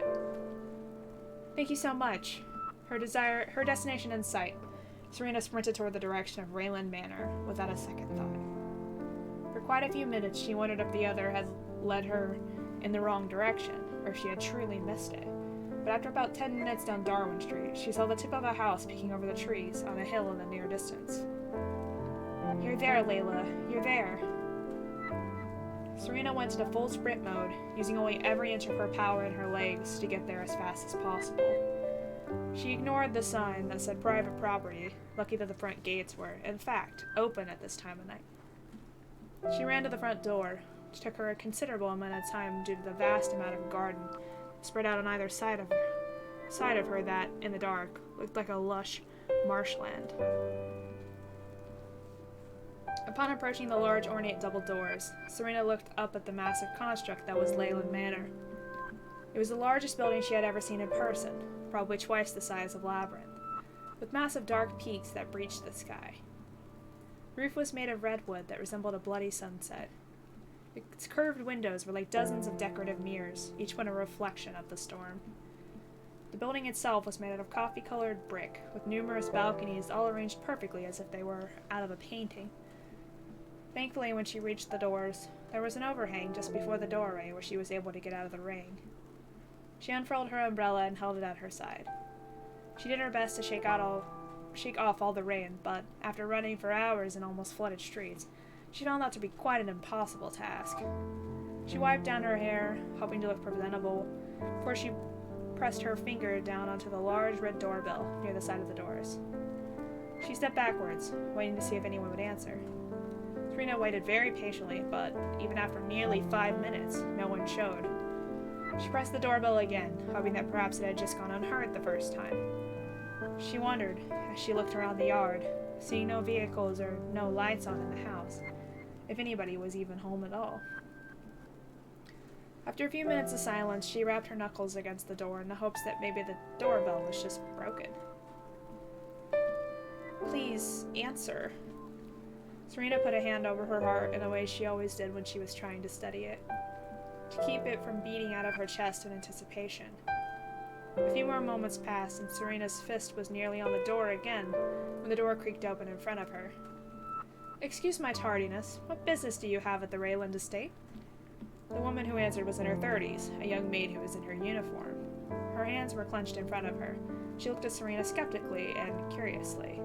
Serena bowed to the maid, her hands shaking as she steadied her grip on the umbrella's handle so as not to drop it embarrassingly. I need to speak with Layla. Is she here?" "Miss Layla, she doesn't..." "Ah, you must be that friend she's been carrying on about. Normally she's so quiet, doesn't bring any friends home, but for the past month she's not shut up about you. At least, until early last week. Poor girl, she's been locked up in her room ever since she came in that night. Do you know what's happened to her?" "That's why I'm here. I really need to speak to her, so if you would please..." "What's all this, Charlotte? Who's at the door?" Nearly jumping out of her skin at the familiar voice, Serena had to stop herself from bolting into the house at the pair of footprints. Layla's footprints approached. Then she came into view, the beautiful sunset fox in all her glory, and Serena's heart flipped at the sight of her. Layla's eyes went wide as soon as she saw Serena, and then her mouth twisted into an agonizing look as she turned away. "Charlotte, get rid of her." "But Miss Layla, she..." "Charlotte, I said... Layla!" Serena's rose her voice, louder than she had ever spoken in her life. So loud that Layla and Charlotte turned toward her with eyes as large as saucers. I need to speak with you, please." Layla looked at her, her gaze softening but also growing sadder with each moment her eyes rested on Serena. Miss Layla, why don't we invite her in for tea? She's completely drenched, and I'm sure she's freezing. We certainly can't send her back out in this. We can wait till the storm is over, then send her on her way, if you wish. But I, for one, am certainly not about to let a guest to Rayland Manor catch a cold on my account. It would be against my code of honor as a maid, especially not one who is so kind with such proper manners as this. You can learn a thing or two, miss." "Save it, Charlotte. Cup of tea and some blankets." Then we sent her on her way. "Send her to the study." "Right away, miss." Layla and Charlotte both retreated back to the manor, with Charlotte gesturing for Serena to walk inside. Layla instantly disappeared, walking off towards what Serena understood as the study. Amazing! As soon as she walked inside the entrance hall, Serena felt her whole body become light and beauty. The interior of Rayland Manor, it turned out, was just as impressive as the exterior. There were red velvet carpets with rosewood floors, golden portraits lined neatly on coffee brick walls. There were golden chandeliers and an ornate staircase spiraling up to heaven. This manor has been around for nearly 200 years, inspired by the European Gothic style. Rumor has it that the one who had this house commissioned was a writer of Gothic literature, but no one knows for sure. It has been passed down through the Rayland Manor for the last century now, passing through 3 families, in fact, including this one. As she spoke, the maid set about taking Serena's umbrella and placing it into the umbrella stand by the front door. She wasted no time in retrieving a towel and began to wipe Serena down, head to toe, with such professionalism the bunny girl didn't even question it or try to demand otherwise. "There you are, dry as a flame. I'll show you to the study now, if you're ready." Yes, if you wouldn't mind. Right this way, miss. Serena, was it? Serena nodded. Apparently Layla had indeed been talking about her and made remember her name, for she, in the moment, had forgot to introduce herself. But Charlotte didn't seem to mind. After all, the maid had not introduced herself either. Layla had been the one to call her out by name. Led Serena down a long... Charlotte led Serena down a long, dark wood hallway full of gorgeous Renaissance paintings, with the occasional red flower cushioned bench situated opposite an ornate wooden mini table with a bouquet centerpiece. Serena admired every bit of craftsmanship that went into this place, jealous that someone could live in a place so grand. But, of course, she knew even a place as grand as Rayland Manor wasn't without its loneliness. Layla had said so. Miss Layla is right inside this room, Miss Serena. I will bring the tea and blankets along shortly. Thank you, Charlotte. Just as Serena approached the door, Charlotte disappeared deep inside the mansion to go procure tea. Serena inhaled another breath, steadying herself to comfort Layla, before she twisted the handle and walked inside the room. The moment of truth. Oh.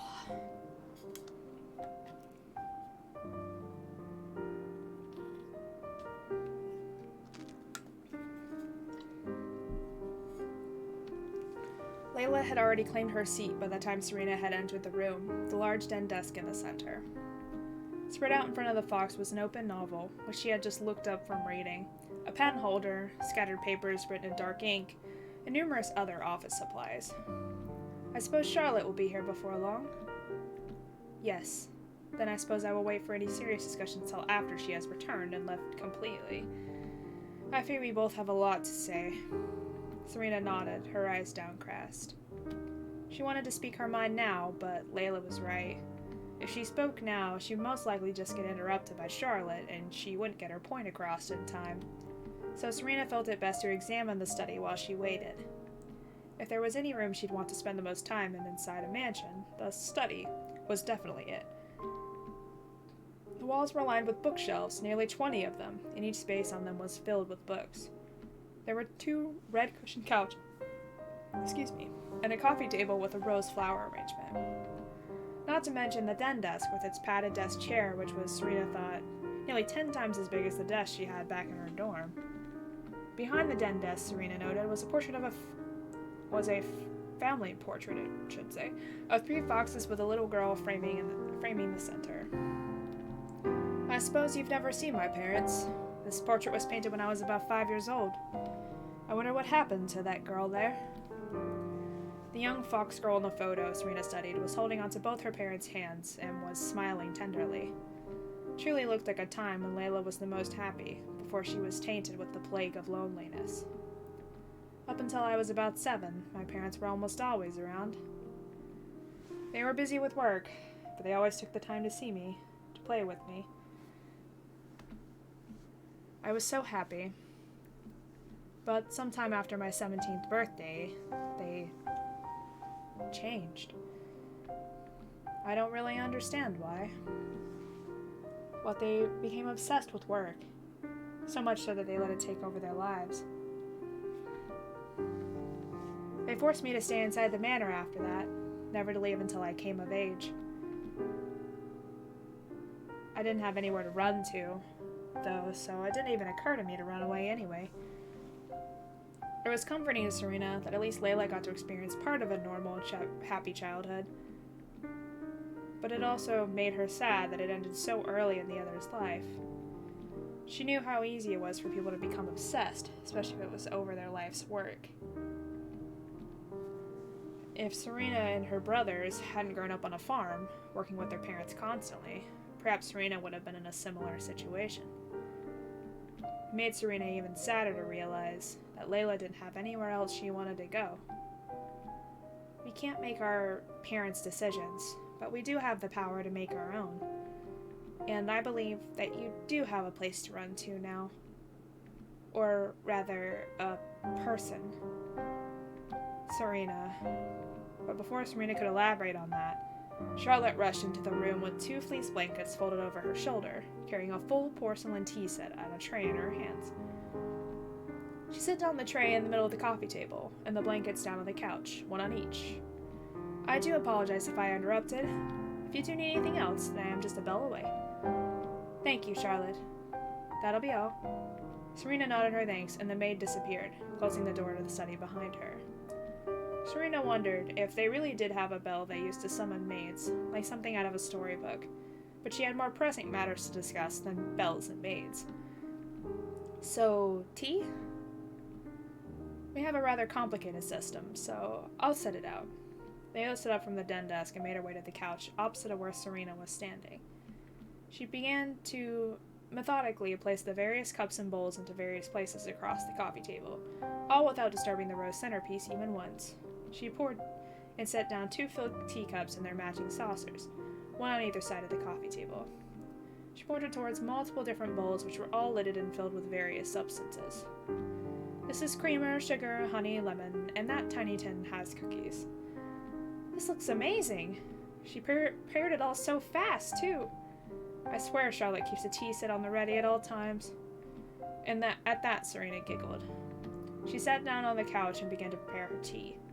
She took 3 sugar cubes, about 2 tablespoons full of milk, and stirred. Milk tea with sugar was always a favorite of hers since she was a kid. Layla herself added a teaspoon of honey and sprinkled it with lemon before casually taking a sip. The way she sat so properly made Serena feel out of place. It's a black Darjeeling tea, from all the way in India. One of the best teas money can buy. Charlotte always makes sure we have it on hand. It's a personal favorite of mine. Serena took that as her invitation to drink. She lifted the teacup, and as soon as the liquid hit her tongue, she was punched with a barrage of flavor. The uses of spices gave it a kick, but the milk and warmth of it made it feel like home. It smelled like cinnamon, and Serena cupped it into her hands as if she was holding a golden treasure. Makes me feel all cozy. Charlotte will be happy to hear you like it. Despite herself, Layla smiled, and Serena's smile deepened. But upon remembering the moment a week ago, they both frowned and directed their gaze to the black tea in their cups. I know you might not want to talk about it, but I can't just ignore this. Just forget everything we did together like it was nothing. I can't not see you anymore and be okay. I know it hurts right now, but time heals all wounds. You will be okay. Eventually. A life without you, Layla, with the one I care about most, is not a life at all. How am I supposed to be okay? Serena was shaking again, her teacup chattering against the saucer. Layla set her cup on the coffee table. It was only half empty. You've made it clear how you feel about me, Serena, and I've made it clear how I feel about you. And it's clear to me that those aren't the same. It hurts me too. Believe me. But we can't just keep going and pretend that everything is okay. I can't lie and hide my feelings anymore. When Serena looked up, she saw a glaze of tears cross Layla's eyes, ones that matched Serena's own. Both of them were upset for their own reasons, and those reasons were both understandable. But there was something Serena felt would easily mend this. Then don't. What? What are you saying? Don't hide your feelings, Layla. I want to see you, the real you. I want to see everything. I don't care how dark, how deep. I want to see all of it.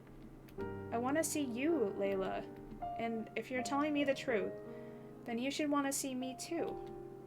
So why are you trying to hide?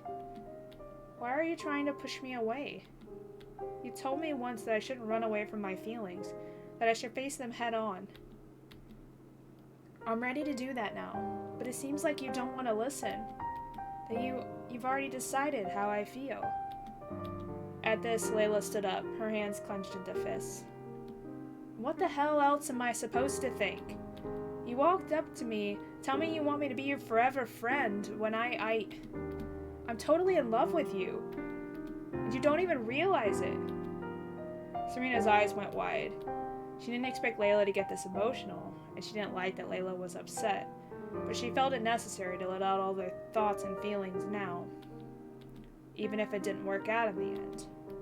That way she could go home saying at least she spoke her true feelings, and she tried her best. She gave Layla a firm, serious look. Do you not think I'm in love with you? That the reason I want to be with you, want you to be my best friend, is because I love you? I always thought living with and loving my best friend was just a pipe dream, but with you, I felt it could actually be possible. And it's what I want more than anything in the world. Layla looked as if someone had slapped her in the face. She was shaking, unable to comprehend what Serena was telling her. But you didn't even kiss me back. Why? Serena sighed, looking down at her nearly empty teacup. Because I was surprised. I knew you felt strongly about me, but I wasn't for sure what, and it took me a while to realize how I actually felt about it all. But I know now. I know that I love you, Layla. And I want to be with you. More than anything. Serena. Oh, the hugs. They're so cute. Oh, god damn it. That's my favorite CG. I love that CG so much. Oh, hugs and cuddles are the best thing ever. Oh god. I promised myself I wouldn't cry. Fuck. Okay. Ugh. Before she knew it, Serena was in Layla's arms. Although they had a coffee table and a tea set between them, it felt as if nothing in the world could stop them as long as they were together. They held each other with a fierceness, afraid that if they let go, they would never be able to touch again. I love you, Serena. So much. I love you too. More than anything. When they pulled apart, Layla cupped Serena's face in her hands, and Serena felt herself give in to Layla's warmth. She was not afraid now, nor was she surprised. She knew how she felt, and even as Layla's mouth crashed against hers, she felt her lips crash against the others with the same amount of fierceness, of warmth. After a few moments, their lips parted. They both smiled, pressing their foreheads against each other's. Let's never separate again. Ah! I love it so much. Oh my god. They're so cute. Oh my god. I wrote these characters and they're so cute. I can't. Okay, so this is the epilogue scene. So we're actually like super close. Probably 10 more minutes, maybe.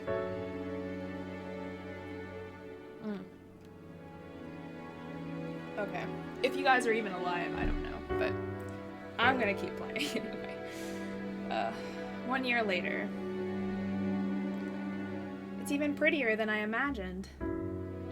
Don't get too excited or you'll fall in. Serena stuck her tongue out at Layla, ignoring her and continuing to run toward the water. When she reached the spot where the land and water met, she took off her sandals, allowing the chilled elements to sink through her toes. She felt the fall ocean breeze against her skin, and breathed in and out a content sigh. I don't know why no one comes here in the fall. It's so nice. People are too obsessed with their scorching weather and shorts and sun umbrellas. They'd save a lot more money if they came in the fall, honestly. The bunny girl chuckled, and the fox girl smiled at her. Serena never got tired of Layla's sarcasm, nor did Layla ever get tired of Serena's wonder and everything. It had been a year since they had kissed in the study, since they had become girlfriends, and their adventures, they decided, were only just beginning.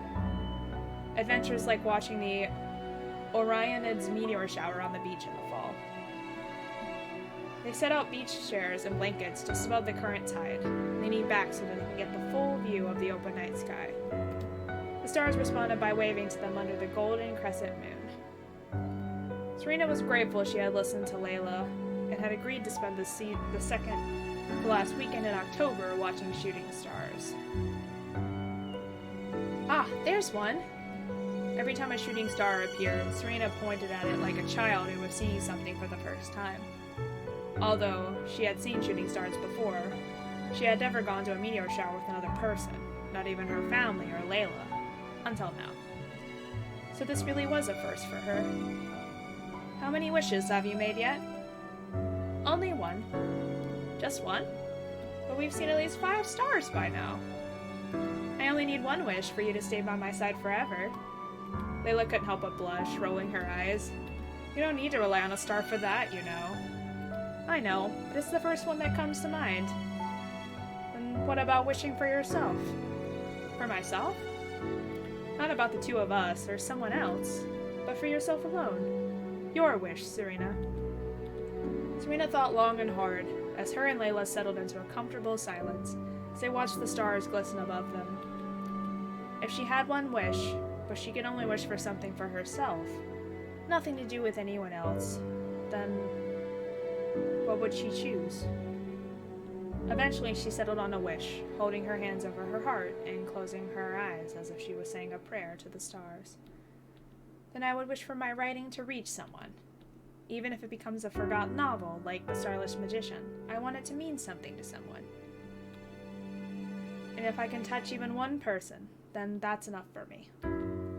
That is so like you, Miss Star. Always wishing for other people's happiness. Even as your own wish. But it is my wish to make others happy. What's wrong with that? Nothing. Absolutely nothing. In fact, I'd say you're doing a great job of it. You think? I couldn't be happier than being here with you. Layla reached over and took Serena's hand in her own. I'm glad, because no matter where you are, no matter where we are, I'm always happiest when I'm with you. Serena gave the other's hand a strong squeeze, and they both turned their attention back to the stars. They were here together, hand in hand, and that was all they needed to feel happy, to feel at peace. So, have you wished it all yet? Just once. Oh? You must have seen nearly 20 shooting stars by now, Serena teased, mocking Layla's voice. Layla rolled her eyes, even though she knew Serena couldn't see it. But Layla was smiling, brighter than ever. I wished for both of us to be together, forever. 2 wishes are stronger than one. Aww. No, I lied. That's my favorite CG. Holy shit, that's so pretty. It's so pretty. They both squeezed each other's hands, feeling each other's warmth, each other's hearts between them. They were connected on a level that was quite like the stars. They were each one bright star in a million, separated by fate, but they had managed to find each other across the darkness of the sky. And that had changed everything. Serena? Yeah? I love you. Always. I love you. Forever. In the labyrinth of life, the 2 stars had connected, creating a brightness that was unlike any in the universe. They created their own story, they set their own chart, to revolve around one another. Together, they shone so much brighter than ever on their own. And they vowed to never be forgotten, to never be apart. Always and forever.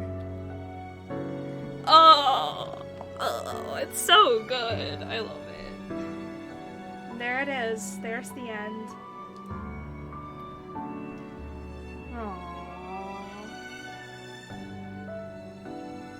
Aww. Yeah, it didn't get set up to where it goes to the title screen. It just kind of stays there, but I kind of like it that way.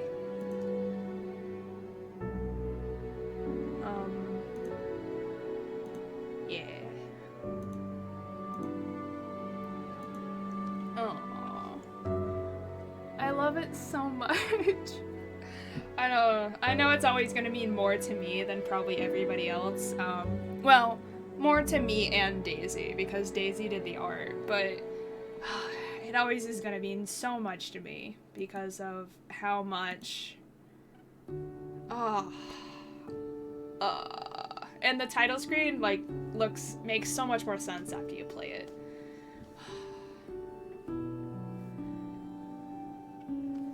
Daisy did so good with this game. So here's the credits. She actually added in the little Starlush Magician book to each of the chibi forms. So I was really appreciative of that. And a lot of the thank yous are people that are going to be voice acting the characters in the patch. So eventually...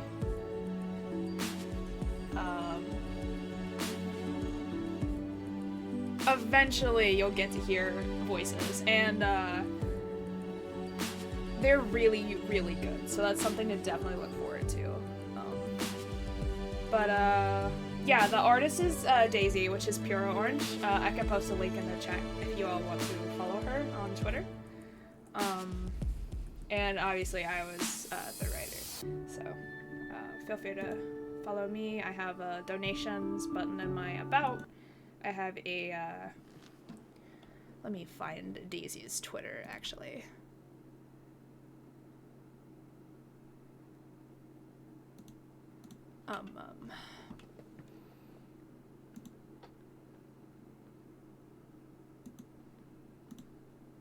I'll post a link to her Twitter in the chat.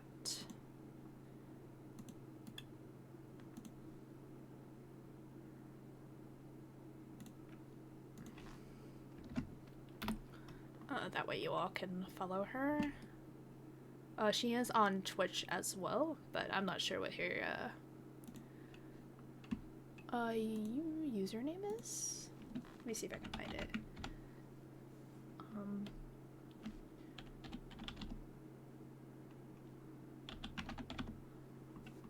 Orange. Oh, there she is. Okay. Yeah, she's so much more popular than me.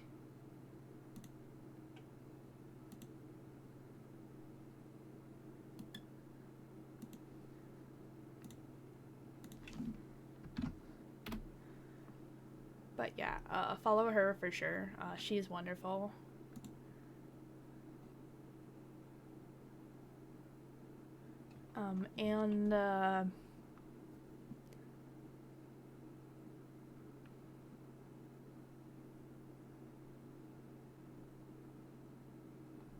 Yeah, I definitely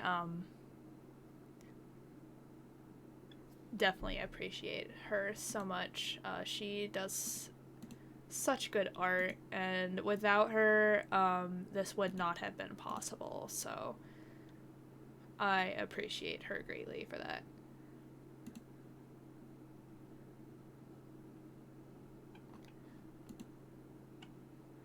Alright, I don't think Squiddy made it back, cause it's over. Oh man. He said be right back, and I'm like, it's been an hour, dude. So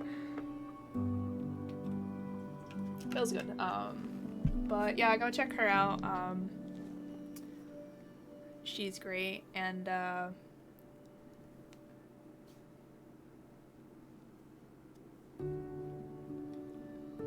yeah, I have all my links posted to my stuff and my About as well. Honestly, I'll probably go back and stream this, like, I honestly feel like every year. It'd actually be kind of nice to do to see how I've progressed as a streamer, but just because this was, like, my first project I've really worked on, you know, I mean, not that I haven't, because I have 2 novels, but it's, like, it's different when you're writing it by yourself and then when you're collabing with someone else. Yeah, it's just, this was the first project that I ever worked on that with someone else that, you know, it's just really important to me as a person. It's one of the highlights of my career, so, as a writer. And I plan on writing more. I've kind of fallen off writing for a while because of getting sick, but I think I can, well, I'm not gonna say I think I can. I can write again, and I'm going to force myself to, because I need to, and I enjoy it, so. Alright, I'd like to wait for Squiddy to come back, but I don't think he's coming back, so. yeah, go follow Daisy and I have the link to the game as well. I'll just post it in the bottom of the chat.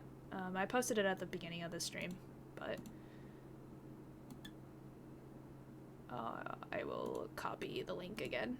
So if you guys want to play it for yourself, then I highly, highly recommend that. It is such a nice game.